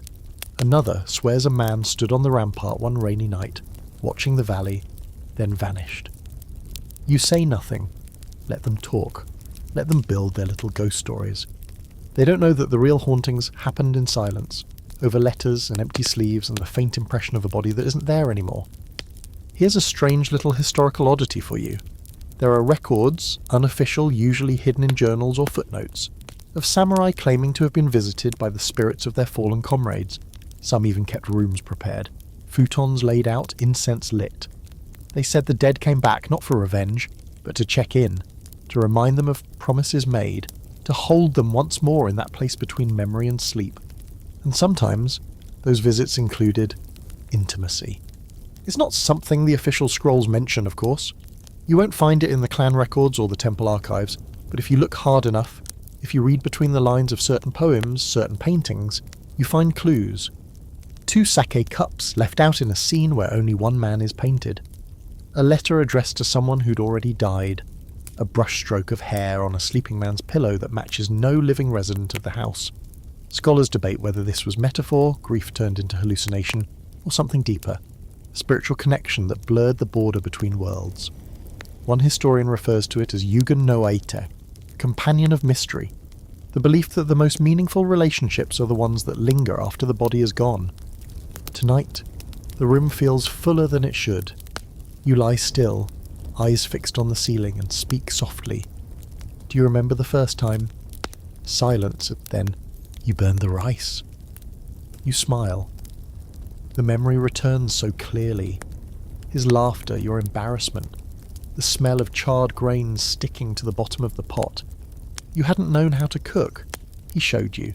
You repaid him by dropping a chopstick into his lap and pretending it was an accident. You ask another question. Are you angry with me? This time there's no answer. The futon cools slightly. The warmth fades. The door creaks open a fraction more. You sit up. The cup of tea you left is empty. You could chalk it up to steam, to evaporation, to the way your mind wants something so badly that it conjures evidence out of air. But you don't. Instead, you light the incense. You lay out fresh robes. You write another letter. Short, unsealed. Come back when you can. I'll leave the door open. You sleep that night like you haven't since the siege. The ache remains, but it dulls at the edges, replaced by something softer. A memory you can almost touch. Because in this world some lovers don't leave. Not completely. Not if the connection was real. Not if your heart is still tuned to the frequency of their name. And tomorrow, when the guards whisper again about ghosts on the ramparts, you won't correct them. Let them fear shadows. You've loved one. The Jesuit priest arrives just after the harvest festival, his robe billowing in the dusty wind, a golden cross swinging at his chest like some kind of badge of immunity. He bows too low, speaks too quickly, and smells faintly of rosewater and ink. You're summoned to meet him not because of your piety, no one would accuse you of that, but because you speak his language, or at least enough to know when someone's telling a lie wrapped in holy syllables. He brings gifts, of course. Rice paper scrolls, painted icons, a Bible bound in cracked leather, and with them questions about your customs, your code, your strange silences. He's obsessed with Bushido, calls it a form of Roman virtue, which sounds both flattering and incorrect.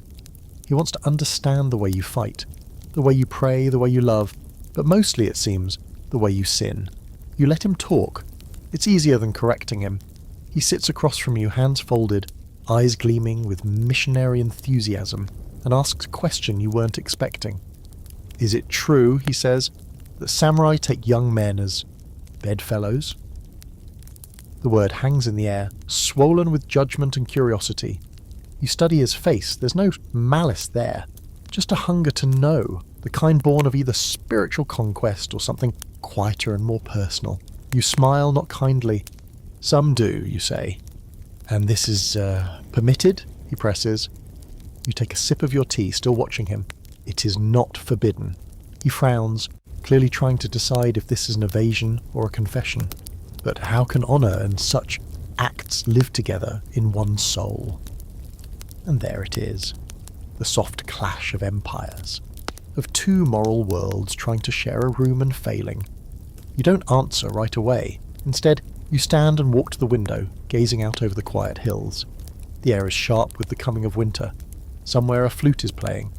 You ask him a question of your own. How do your soldiers die? He blinks. Pardon? Do they fear death, regret it, run from it? He shifts uncomfortably. They pray. So do we, you say, but sometimes we also hold someone's hand. There's a long pause, then softly he asks, even if it's another man's? You turn back to him, especially then. He says nothing for a while, just lowers his eyes to the floor and begins fiddling with the tassel on his belt. You've met missionaries before, and brimmed with fire and brimstone. Others melted under the weight of the world they were trying to save.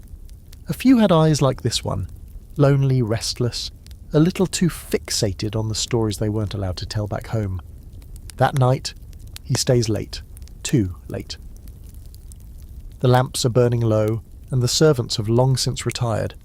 He's sitting on your floor now, leaning against the wall, flushed with sake and talking about St. Sebastian, how he was pierced with arrows but never cried out, how his beauty was divine and dangerous all at once. You listen. You don't interrupt. You offer him more sake. He declines, then accepts. Then he says quietly, in your customs, if two men share an embrace but feel guilt, who carries it? You consider this, the one who lets shame win. It's not a clever answer, but it's true. Later you help him up, guide him to the guest quarters. He hesitates at the door, hand lingering on the frame. The air between you pulses with something too fragile to name. You think he might ask to stay. You think he might bolt. Instead, he simply says, I hope God understands. You reply, he does. If he's anything like the kami, he listens without interruption. That earns a laugh, tired, bitter, honest, then he bows and disappears behind the screen. Fringe historical fact. Some Jesuit missionaries in Japan recorded, in their private letters, their deep discomfort with local customs regarding intimacy between men. Others, however, were more nuanced. One wrote that he saw no perversion, only misdirected affection given the scarcity of women among warriors. Another commented on the grace and elegance of samurai pairings, comparing them to classical Greek relationships. Of course, these letters never made it into official reports. Scholars argue over how much influence the West had on samurai morality during this period. Some say the arrival of Christian ethics introduced shame where there had previously been none. Others insist the samurai were already evolving, with or without foreign whispers. The truth likely is more complicated. Cultures don't change overnight, but people, People bend and break and sometimes confess things in languages they barely understand. You see him again the next morning, eyes a little red, voice too formal. He thanks you for your hospitality, promises to pray for your soul. You bow in return, say nothing. You've lived long enough to know which prayers are genuine and which are really just goodbyes. And as he disappears down the path, golden cross flashing in the sunlight, you wonder whether he'll write about you, whether you'll become a parable in some foreign letter, a warning, or a question mark, maybe both. You're sharpening your blade, the sound of metal on whetstone slow and steady, like a breath taken through gritted teeth. Each pull hisses with intention. You don't rush it. You never do. Because in the quiet space, just you, the steel, and your own memory, you're not preparing for war. You're remembering one. He was younger than you, not by much, but enough that he called you senpai, with an edge of admiration you pretended not to notice. The first time he touched a sword, he held it like a scroll, delicate, reverent, a little too careful, but you taught him. Drills every morning, sparring every afternoon, and the kind of conversations that happened only after dark when no one was watching. They called it Shudō, the way of loving boys, and though outsiders reduce it to just another ancient vice inside the samurai world, it was more complicated than that. You weren't seducing him, and he wasn't seducing you. It was something else, a structured intimacy, a bond meant to train not just the body but the heart, a way to pass on discipline through closeness, through trust. You were his teacher, his guardian, his first. And when he looked at you, there was no confusion in his eyes, only loyalty so fierce it made your breath catch. He was the first to kiss you, quick, nervous, after a sparring match when both of you were shirtless and bleeding. You laughed, but didn't stop him when he did it again. That night, he asked if he could sleep in your quarters, not out of fear, just closeness. You said yes. He lay against you like he was born for it, and in the morning he made your tea like nothing had changed. Over time, he grew into a warrior of his own. He stopped calling you senpai out loud, but still looked to you in battle, still glanced your way before each duel, still shared a room with you when the road was long. And that was 5 years ago. He's married now, has a wife, a child, lives in a province you can't even pronounce without a pause. He still writes to you, short letters, mostly formal, but every now and then, tucked between the updates on rainfall and sword shipments, he includes a haiku, like this one. The fire remembered, the hand that lit it last spring, it does not forgive. You carry them with you, folded tight, kept in your travel pouch next to your dice and inkstone. You've never responded with words, but sometimes when the wind is right and the night is still, you say his name under your breath. Just to hear it, just to make sure it still fits. Here's your fringe fact. Shudō was not considered shameful. Not then. Not in the way modern lenses would expect. In fact, many samurai saw it as honourable, an extension of mentorship, discipline, and emotional training. Contracts were written, vows made, some of them held longer than marriages, and yes, many of those bonds involved physical closeness, even sexual contact, but that was never the point. The point was connection, devotion, the kind of loyalty that couldn't be faked on a battlefield. But of course, time changes everything. When the Tokugawa era came, and peace brought bureaucracy, Shudō became less practical and more taboo. The warriors became administrators. Paper replaced blades. Emotional clarity gave way to social reputation. And slowly those bonds, the ones built in the shadows of tents and the heat of training yards, were folded away like old letters, kept hidden and yellowing. Historians argue over how widespread Shudō truly was. Some say it was reserved for elite warrior circles. Others insist it trickled through all ranks, especially during long campaigns when the only comfort was found in the person beside you. But everyone agrees on one thing: these weren't casual flings, they were structured, sometimes sacred, and often devastating. Because eventually one of you has to leave, marry, die, pretend, and he never said goodbye. He just stopped writing as often. The last letter you received was 4 months ago. No haiku, just a line about his son taking his first steps and how he wished you could have seen it. You fold that letter into your sleeve now and finish sharpening your blade. Outside, the wind rustles the trees. A flock of birds lifts into the sky like something startled from sleep. You're being summoned again. Another border skirmish, another threat to silence. Before you leave, you pack a clean scroll, a fresh brush. You don't know if you'll write to him, but maybe, if the fire burns long enough. Because Shudō wasn't just a phase or a footnote, It was a chapter in your life you never closed. Not really. And when you lie down tonight, alone again, with your sword on one side and memory on the other, you'll let yourself dream of the first time he said your name like it was something sacred. You won't forget. He wouldn't want you to. The truce was signed with a lacquered brush and a strained smile, two rival daimyo bowing to each other with all the grace of snakes rehearsing a dance. The ink was barely dry when the real negotiations began, behind the screens, beneath the lanterns, in rooms that smelled like cedar and concealed grudges. You're part of the delegation.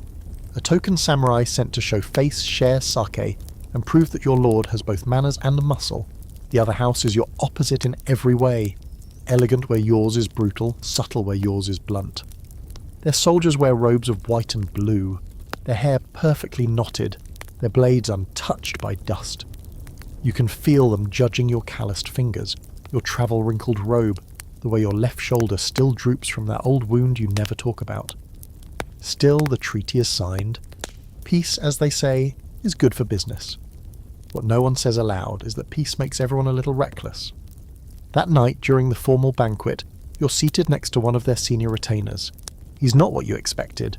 Too young, too relaxed, laughs easily, drinks heavily, tells a joke about a monk and a courtesan that actually makes you choke on your rice. You glance at him sideways, trying to figure out his angle. He catches your eye and raises an eyebrow. Later, after the third round of sake and the fourth round of poetry, which, frankly, was a disaster, he leans over and says, "It's a shame we weren't enemies longer. I think we would have enjoyed fighting." You snort. You think you would have survived. He grins. "I said enjoyed, not won." You don't sleep that night. Not really. Too much noise in your head. You wander the guest wing, supposedly on guard rotation, though the real guards are already posted. You find yourself in the outer courtyard under a tree heavy with wisteria, petals falling like slow floral snow. And he's there, again. He doesn't ask why you came. He just gestures to the bench beside him and pours you a cup. You sit. You drink. You both stare up at the branches like they might offer wisdom. Then he says, "My brother died fighting your clan." You set your cup down. "I'm sorry." He nods. He wasn't. There's a long pause, then he looks at you. "I used to picture killing someone like you. Same crest, same haircut, same mouth." But you wait. No apology comes, no accusation either. Just a shrug. "But peace is strange," he says. One day you're sharpening a blade for someone's throat. The next, you're wondering how he'd kiss. You don't answer, not with words. You lean in. The kiss isn't soft, it's not rough either. It's precise, like the first draw of a blade. You don't waste movement. You don't hold back. After, you rest your foreheads together, not speaking, just breathing. His hands settle on your shoulders. Yours find the edge of his robe, the tie at his waist. You both move slowly, carefully, not like strangers, but like two warriors disarming each other, piece by piece. The wisteria falls silently around you, perfuming the night. You find a room, his or yours you don't remember, and spend what's left of the darkness wrapped around each other. Every scar and bruise a secret told without shame. There's no pretending this is anything more than what it is, a surrender without loss. A truce made flesh. At dawn you wake first. He's still asleep, one hand resting on your chest like he belongs there. You slip out without a sound.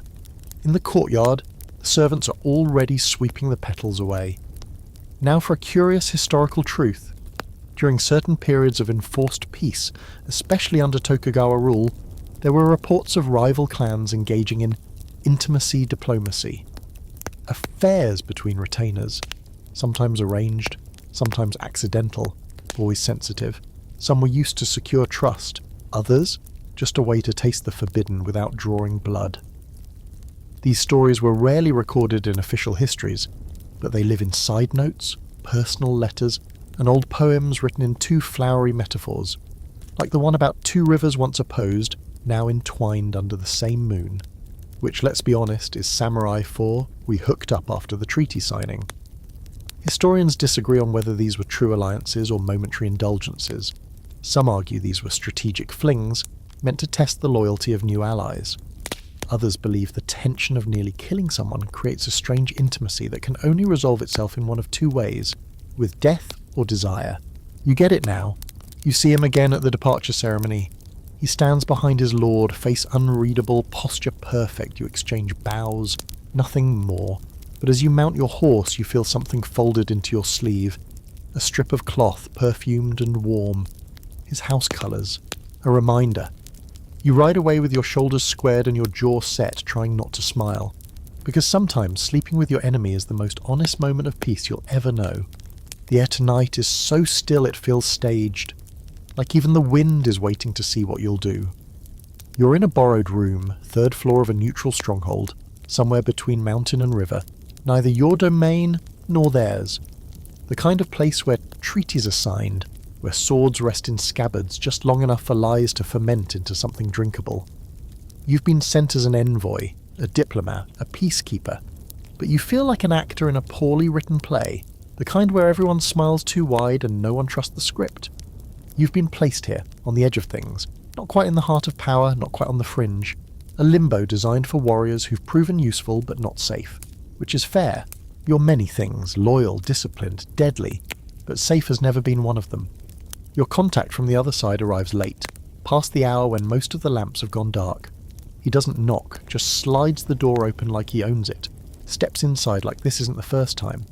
He's tall, broad-shouldered, wearing only a light inner robe and the smug confidence of someone who's slept in every kind of castle, and probably in every kind of bed. You recognise him instantly. Years ago you fought him. Not directly, your blades never crossed, but you both stood on opposite hills shouting commands over blood and fog. That day ended with his side retreating, and yours burning a village that probably didn't deserve it. Neither of you have forgotten, and yet here you are. You don't stand. He doesn't bow. He closes the door, pulls a sack bottle from his sleeve, how he smuggled it in, you don't ask, and sits cross-legged across from you. No formalities, no rank, just 2 men waiting to see which one breaks character first. "Peace suits you," he says, pouring 2 cups. "Doesn't fit quite right," you reply. He laughs, low, rough, not unkind, and you drink.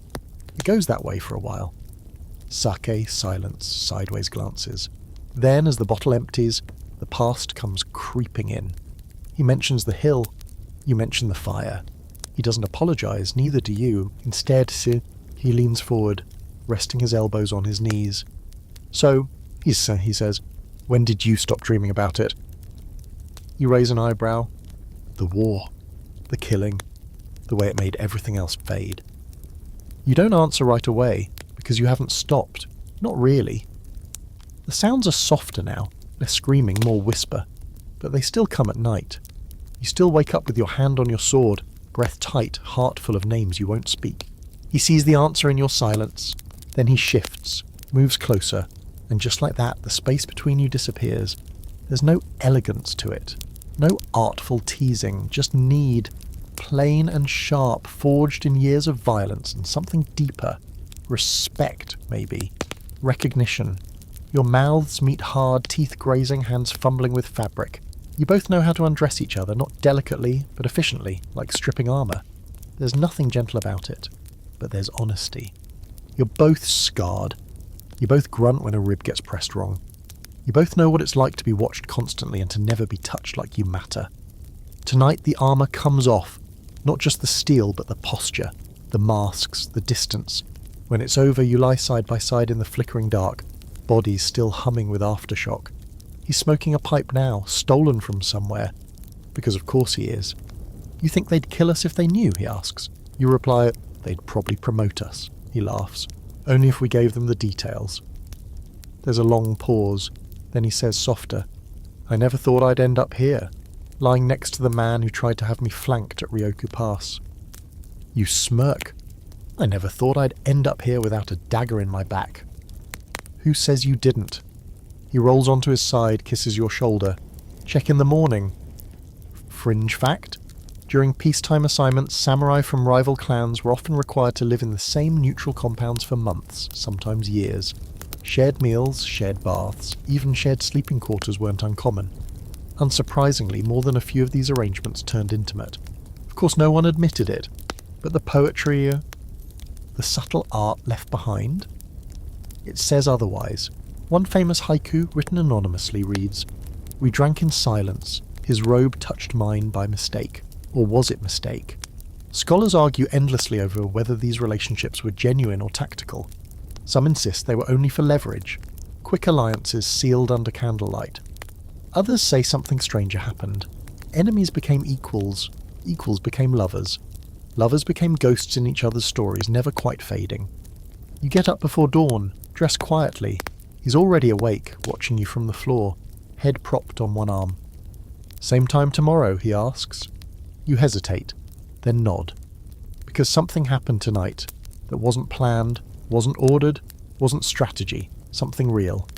And though neither of you would ever say it aloud, you're not enemies anymore. Not here, not now, not when the armour's off and the door is closed and the world finally stops watching. The fires burned low, throwing orange light across the tatami, the kind of flickering that makes shadows seem alive. You sit in your room alone, or at least it looks that way. Outside, the wind taps against the paper shutters like it's trying to be let in. Inside, you're writing, or trying to. The brush hovers over the paper. You've redrawn the same kanji 3 times and still it doesn't feel like the right word.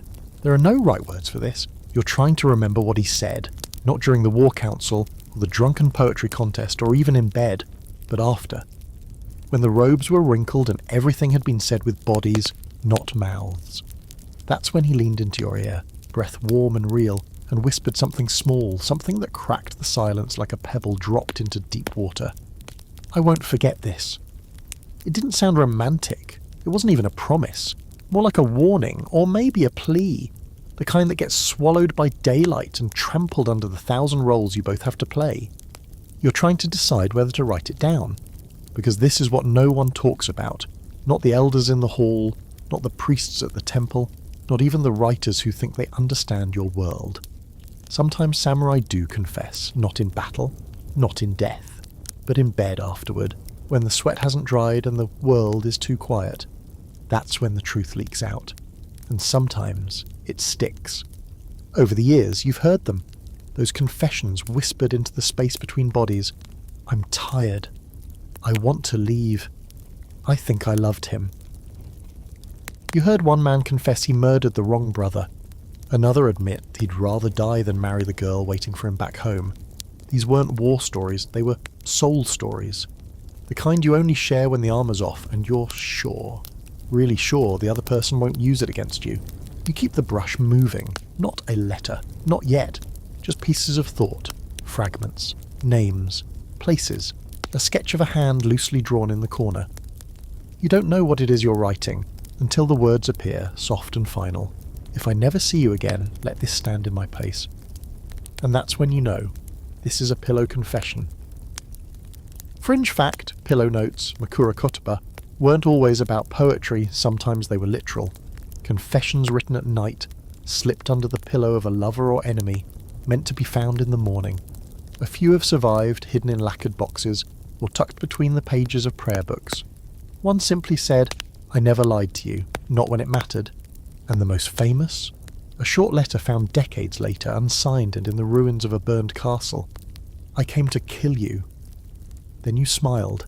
"I stayed the night." Scholars argue whether that note was real or apocryphal. Some say it was part of a legend involving a female assassin who couldn't finish the job. Others insist it was written by a young retainer who betrayed his lord for love. The truth doesn't matter. What matters is that someone wrote it, believing someone else would read it and understand. You fold your note, you don't sign it, you don't seal it. You place it under the corner of the futon where he laid his head the last time he stayed here. His scent long gone, but the memory stubborn. Tomorrow someone will come to fetch you, there's another negotiation, another castle, another chance to pretend none of this matters. But tonight, you undress slowly. You lie down on the same futon, and for the first time in weeks, you don't reach for your sword. You reach for the empty space beside you. Your hand touches only cloth, but your body remembers the weight that used to be there. And your heart? It does what it's trained to do, it waits, because that's the secret samurai keep closest, buried under armour and obedience and years of silent duty. Not the names of the ones they killed, but the ones they almost told the truth to. The ones who stayed the night and left before sunrise. The ones they keep writing letters to long after the inks run dry. She arrives without a sound, stepping out of the carriage like mist on a still pond. Every movement rehearsed, every fold of her kimono whispering its own kind of language. You've seen geisha before, plenty. On stage, in tea houses, brushing by in narrow alleys like ghosts dressed in brocade. But this one doesn't flinch beneath your gaze. She holds your eyes the way most men hold swords, firm, deliberate, and with the quiet threat of complete understanding. You weren't expecting her. The invitation was sent by your lord, vague as always, an evening's entertainment. Show respect. Listen carefully. You assumed music, maybe a song, a light distraction. You weren't told she was coming from Gion, or that she used to serve as a confidential companion to the Emperor's cousin, or that she once danced so beautifully during a spring banquet that two rival generals ended their feud just so they could die watching her in peace. Now she sits across from you, legs folded with impossible grace, pouring your tea like it's a ceremony and not a test. Because that's what this is. She is here to gather information, and possibly to break you. You've played this game before. The smile. The shallow flattery. The roundabout questions posed in verses about moonlight and koi fish. She opens with poetry, of course. A new one, she says, written just for tonight. Beneath cherry shade, the warrior forgets war, but not who watched him. You don't react. You nod politely. Sip your tea. Watch her fingers as she arranges the cup. Deliberate, but not forced. She's good. Not just practiced, trained. There's a difference. She says nothing about your scars. That's how you know she's dangerous. A lesser geisha would coo, lean closer, ask if it hurt. She doesn't ask. She already knows. She moves around the pane like it's an old guest in the room. The conversation turns. She asks about your favourite season, whether you prefer plum blossoms or wisteria, whether you sleep well during storms, the usual. But between the metaphors and the soft chuckle of her laugh, she slips in a single phrase that freezes your blood. I wonder if the ledger was worth the price. There it is. She's not just a geisha, she's a weapon. You don't respond immediately. Just set your cup down carefully, letting the silence settle thick between you. This is where the real game begins. Depends on who paid, you reply. She smiles, that small, terrifying smile people wear when they're already a few moves ahead. Now comes the slow, quiet unwrapping of truth. You go back and forth, words shaped like silk, questions coiled like knives. She asks about soldier stationed near to the river. You ask if the Emperor still favours incense over incense. She answers in a riddle. You parry with a proverb. It's an entire evening of invisible combat, where no one bleeds but both of you bruise. And somewhere in the middle of it, without you even noticing, she moves closer. Not physically, emotionally, intellectually. Like fog around the ankles rising slow, she touches your sleeve once, briefly to emphasise a point. It's not flirtation. Not exactly. It's contact meant to remind you she's real, and she sees you. This is the part no one ever explains properly. Geisha don't seduce. They invite. And if you step in, the mistake is yours. You step in, not because you're weak, but because you're curious and tired, and maybe, just maybe, craving the kind of attention that doesn't come with swords drawn. Later, much later, she removes your haori with hands that seem to know its weight better than you do. She folds it, sets it aside. She doesn't undress like a courtesan. There's no flash of skin, no practiced gasp. She lets the robe slide off one shoulder slowly, revealing just enough to make your breath shift without stealing your control. You kiss her because it's expected. She kisses you back because it's not. It's not rushed, not frantic. It's measured, precise. A kind of poetry you don't need to recite aloud. When you wake in the grey hush before dawn, she's already upright, redressing in slow, practiced movements. You don't ask where she's going. You both know, but before she leaves, she leans in and whispers, "Be careful what you write down. Ink remembers longer than blood." Then she's gone. Here's a fringe fact. Some of the most renowned geisha were also informants. Not officially, of course, but in the shadows between the entertainment halls and noble guest rooms, they collected more intelligence than entire networks of spies. It was never written down. It didn't need to be. What was whispered into a geisha's lap during a song or spilled in the sweat of a post-duel confession could shape the fate of an entire province, and yet historians often forget them, dismiss them as performers, decorative, optional. But you know better. Some of the most important truths you've ever heard were whispered by someone who was technically just entertainment. There's an ongoing debate among scholars about whether geisha relationships with samurai were ever genuine. Some say the feelings were real, honest affection formed through shared vulnerability. Others argue it was always transactional, one performance wrapped inside another. You can't answer that definitively, but you know this. Last night you told her something you've never written down, and now you're wondering if she'll keep it, or if she'll sell it to the highest bidder. Either way, you'll remember, because some women leave you with perfume on your collar.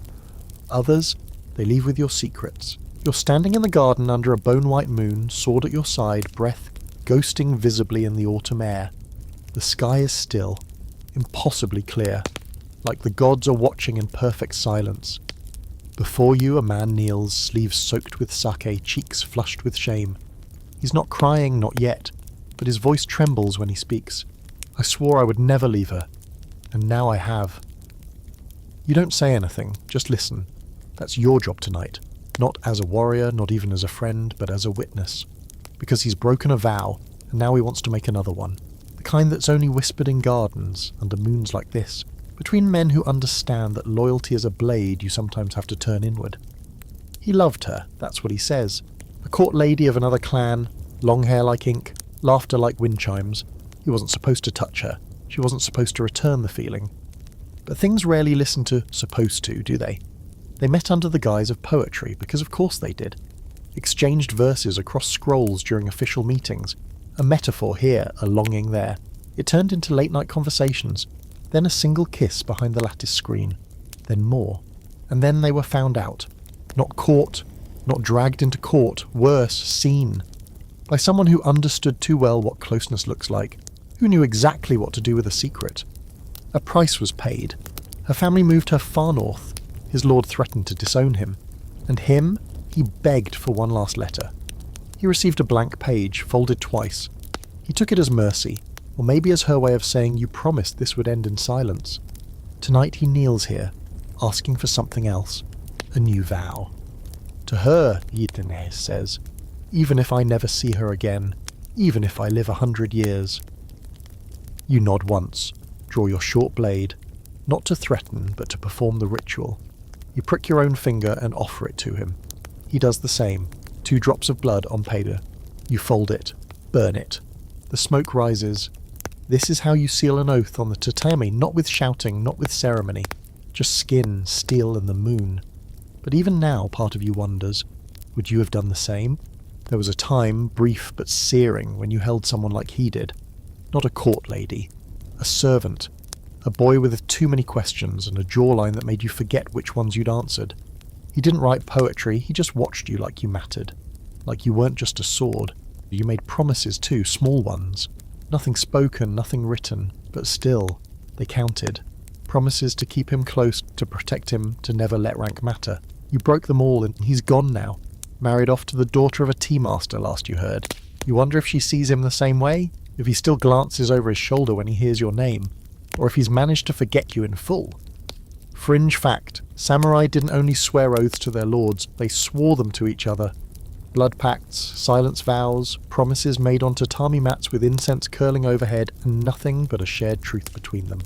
Some were about loyalty in battle, some were about love, and some were both. These unofficial oaths weren't recorded, but the stories survived. Tucked into family scrolls, woven into oral tales, hidden in ceremonial daggers passed down for generations. There was one famous case. 2 samurai from rival houses who vowed to reunite every spring under a plum tree outside Kyoto. One year, only one of them arrived. The other sent a letter with a single pressed blossom, and the line, "My life gave out before my word did." That tree still stands, and some say the wind around it smells faintly of ink and plum even in winter. You think about that when you walk the man back to his quarters. He's steadier now, not at peace, but at least standing on something that feels like purpose. Before you part, he turns to you and says, "Do you think it still counts if she never knows?" You hesitate then. Oaths are for the one who makes them, not the one who hears them. It's not a comforting answer, but it's true. Later that night you sit alone in your own room, rereading a poem someone once left for you. The handwriting has faded. The meaning hasn't. You fold it gently, slip it back into your sleeve. You've made your share of oaths, some spoken, some pressed between fingers and mouths in silence, and some, like tonight's, sealed in smoke. And you've broken a few too, but the ones that haunt you, those are the ones that were never broken, just left unfinished. The room smells like cedar oil and ink, a familiar combination that settles into your lungs like an old ache. You've been summoned to witness something sacred, something Sal, not a duel, not a ritual tea gathering, something much quieter and far more devastating. A man you once called brother, though not by blood, is preparing for seppuku. You knew this might come, the moment his lord fell out of favour, the moment the wrong scroll ended up in the wrong hands, the moment he chose love over politics. This became inevitable. You sit in silence, cross-legged on the far side of the screen, far enough to give him space, close enough to be called if he needs a second. Not to talk, not to soothe, just to be present.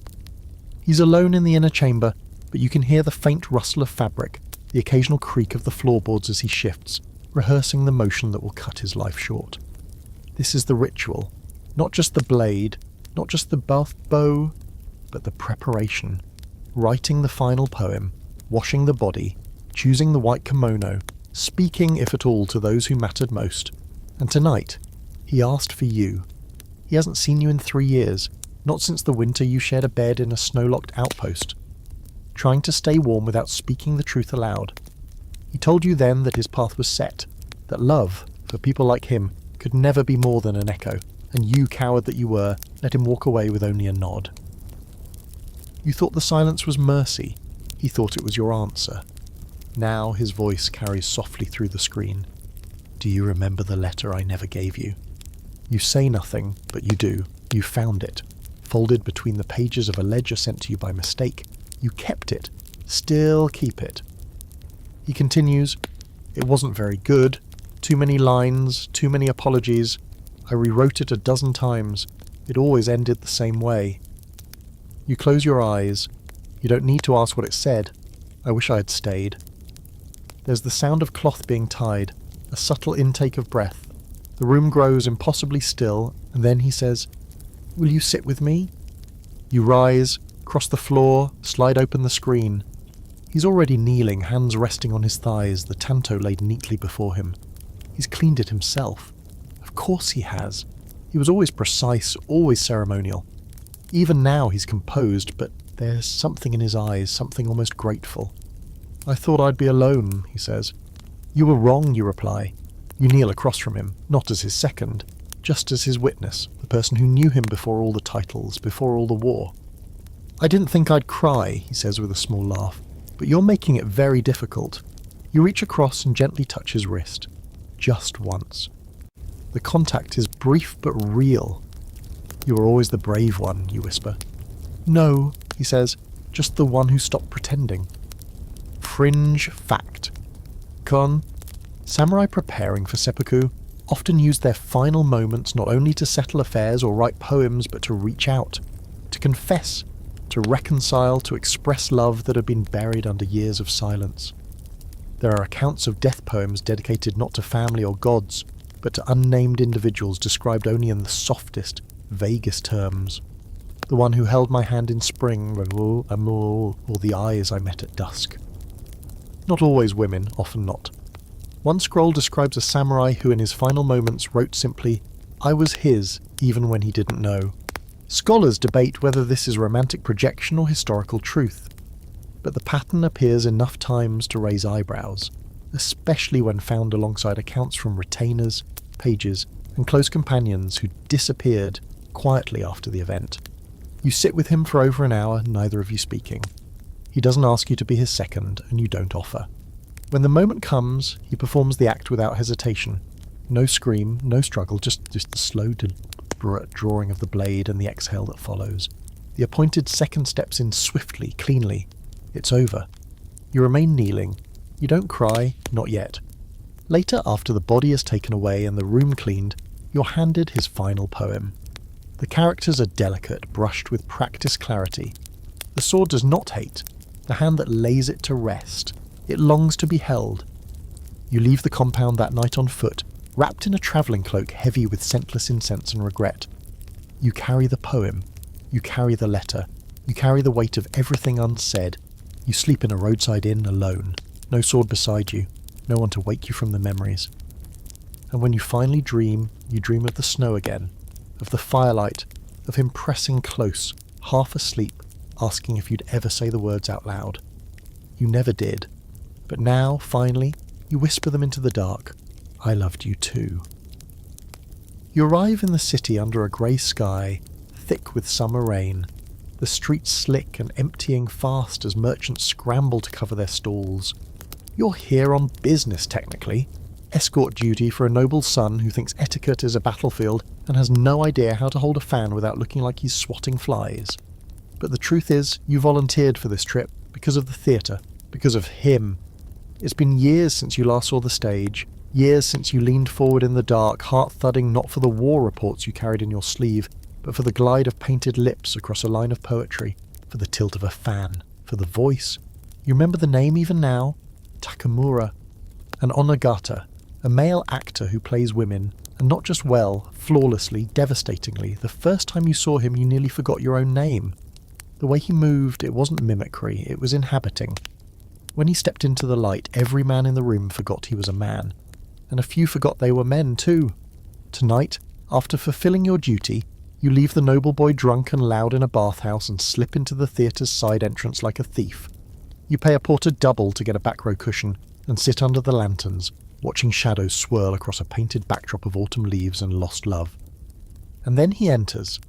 Hair pinned in loops, sleeves brushing the floor, gaze lowered just enough to feel dangerous.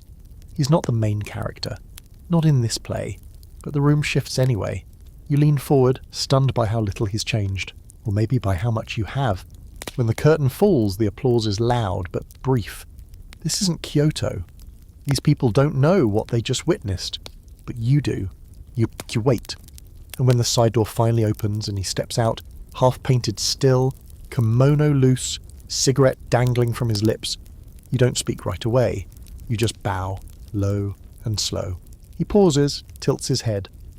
Well, he says, smoke curling past his smile. I wasn't expecting you. You straighten, meet his eyes. I didn't expect to see you either. And yet... He flicks ash toward the gravel.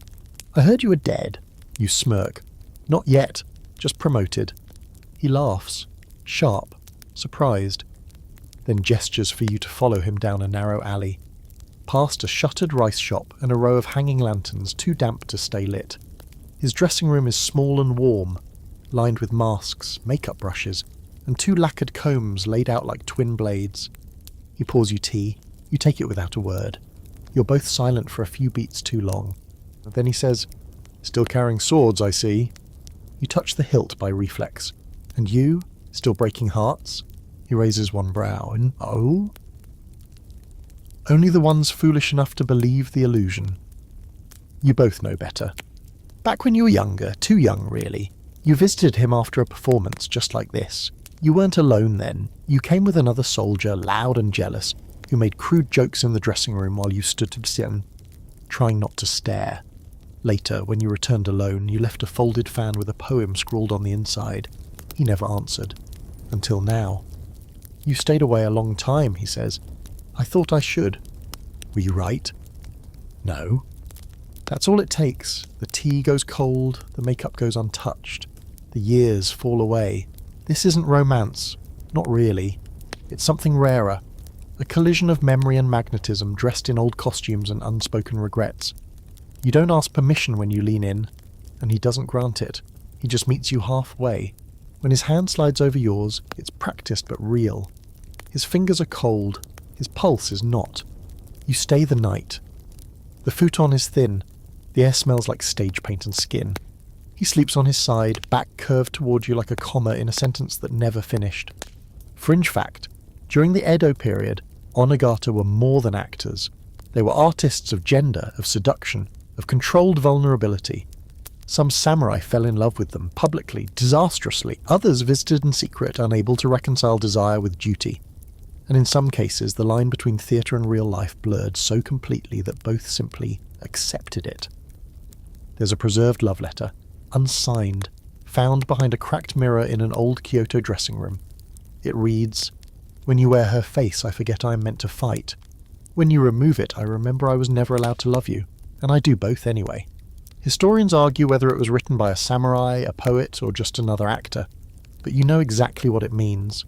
At dawn, you dress quietly, his robe is draped over the folding screen, one of the combs is missing. You bow.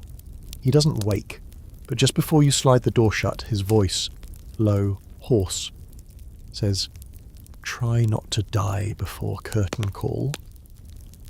You don't promise, you never did. The temple is quiet this morning. Too quiet. The kind of stillness that settles in when no one dares move, as if the walls themselves are listening. You remove your sandals at the threshold and step into the main hall, the scent of old incense wrapping around you like smoke from a half-remembered fire. You're not here to pray, or confess, or atone. You're here because there's one more promise you haven't kept. The monk waits for you near the altar, head bowed, hands tucked into his sleeves. You recognize him, of course. He's changed since the last time. Robes now worn thin, beard beginning to grey, but the eyes are the same. Still sharp, still seeing more than you want them to. You used to call him by his given name. Now everyone calls him Osho-sama, the reverent title for a man who's renounced the world. But you remember when that same man ran barefoot down a mountain trail with his sleeves tied back and your name on his lips. You remember the nights too, spent not in prayer, but in shared heat and urgent, whispered laughter. That was before he shaved his head, before he left your Lord's service, before he chose silence over the sword. You approach the altar. Neither of you speaks for a long time. Finally, he says, "You look tired." "I always do." "I thought you were done with war." You shrug. "I thought you were done with people." He allows himself a half smile. That at least hasn't changed. You pours tea. You both sit in the back room, the tatami worn smooth beneath your knees. He doesn't ask why you're here. He's always known how to wait. You drink, say nothing, but your hands tremble. Eventually he asks, "Is it still unfinished?" You nod. He doesn't press, just lowers his gaze. "It doesn't have to be," he says quietly. You set down the cup. "She's gone. He's dead. The others moved on, but it's all still there." He looks at you, not with pity, but with the same gaze he used to give you on stormy nights when you stood together, on the palace veranda, watching lightning crack over the mountains. A gaze that said, "I see you, and I am still here." You ask the question you've been carrying for years. "Why did you leave?" He closes his eyes. "Because I couldn't protect you and love you at the same time." You don't reply, because you understand. There's a silence that follows, heavy and full. Then carefully, he reaches beneath the folds of his robe and brings out a small scroll wrapped in red thread. He places it between you. "I wrote this for you, after I left." You stare at it. Don't touch it. Can't. But he opens it for you anyway. The brushstrokes are crisp. The poem is short. "I was the blade once, now I am only the sheath. But I still remember." Fringe fact, it was not uncommon for monks in Japan, especially those who had formerly served as samurai, to carry their pasts like ghosts. Many renounced violence, but not love. Monasteries sometimes held the letters and belongings of past companions, and a few monks, though bound by vows, were known to maintain spiritual friendships with former comrades, sometimes chaste, sometimes not. Always complex.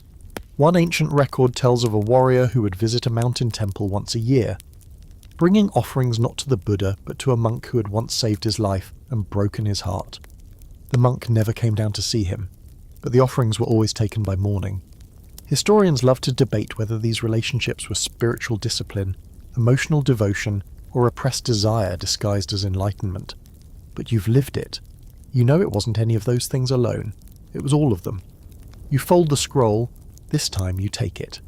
He asks, "Will you stay the night?" You hesitate. "I have a room prepared," he adds. "It's not far from mine." You don't ask what that means. You simply nod. The room is spare, clean. One futon, no sword rack, no incense, just paper walls and the sound of a soft breeze slipping through the shutters.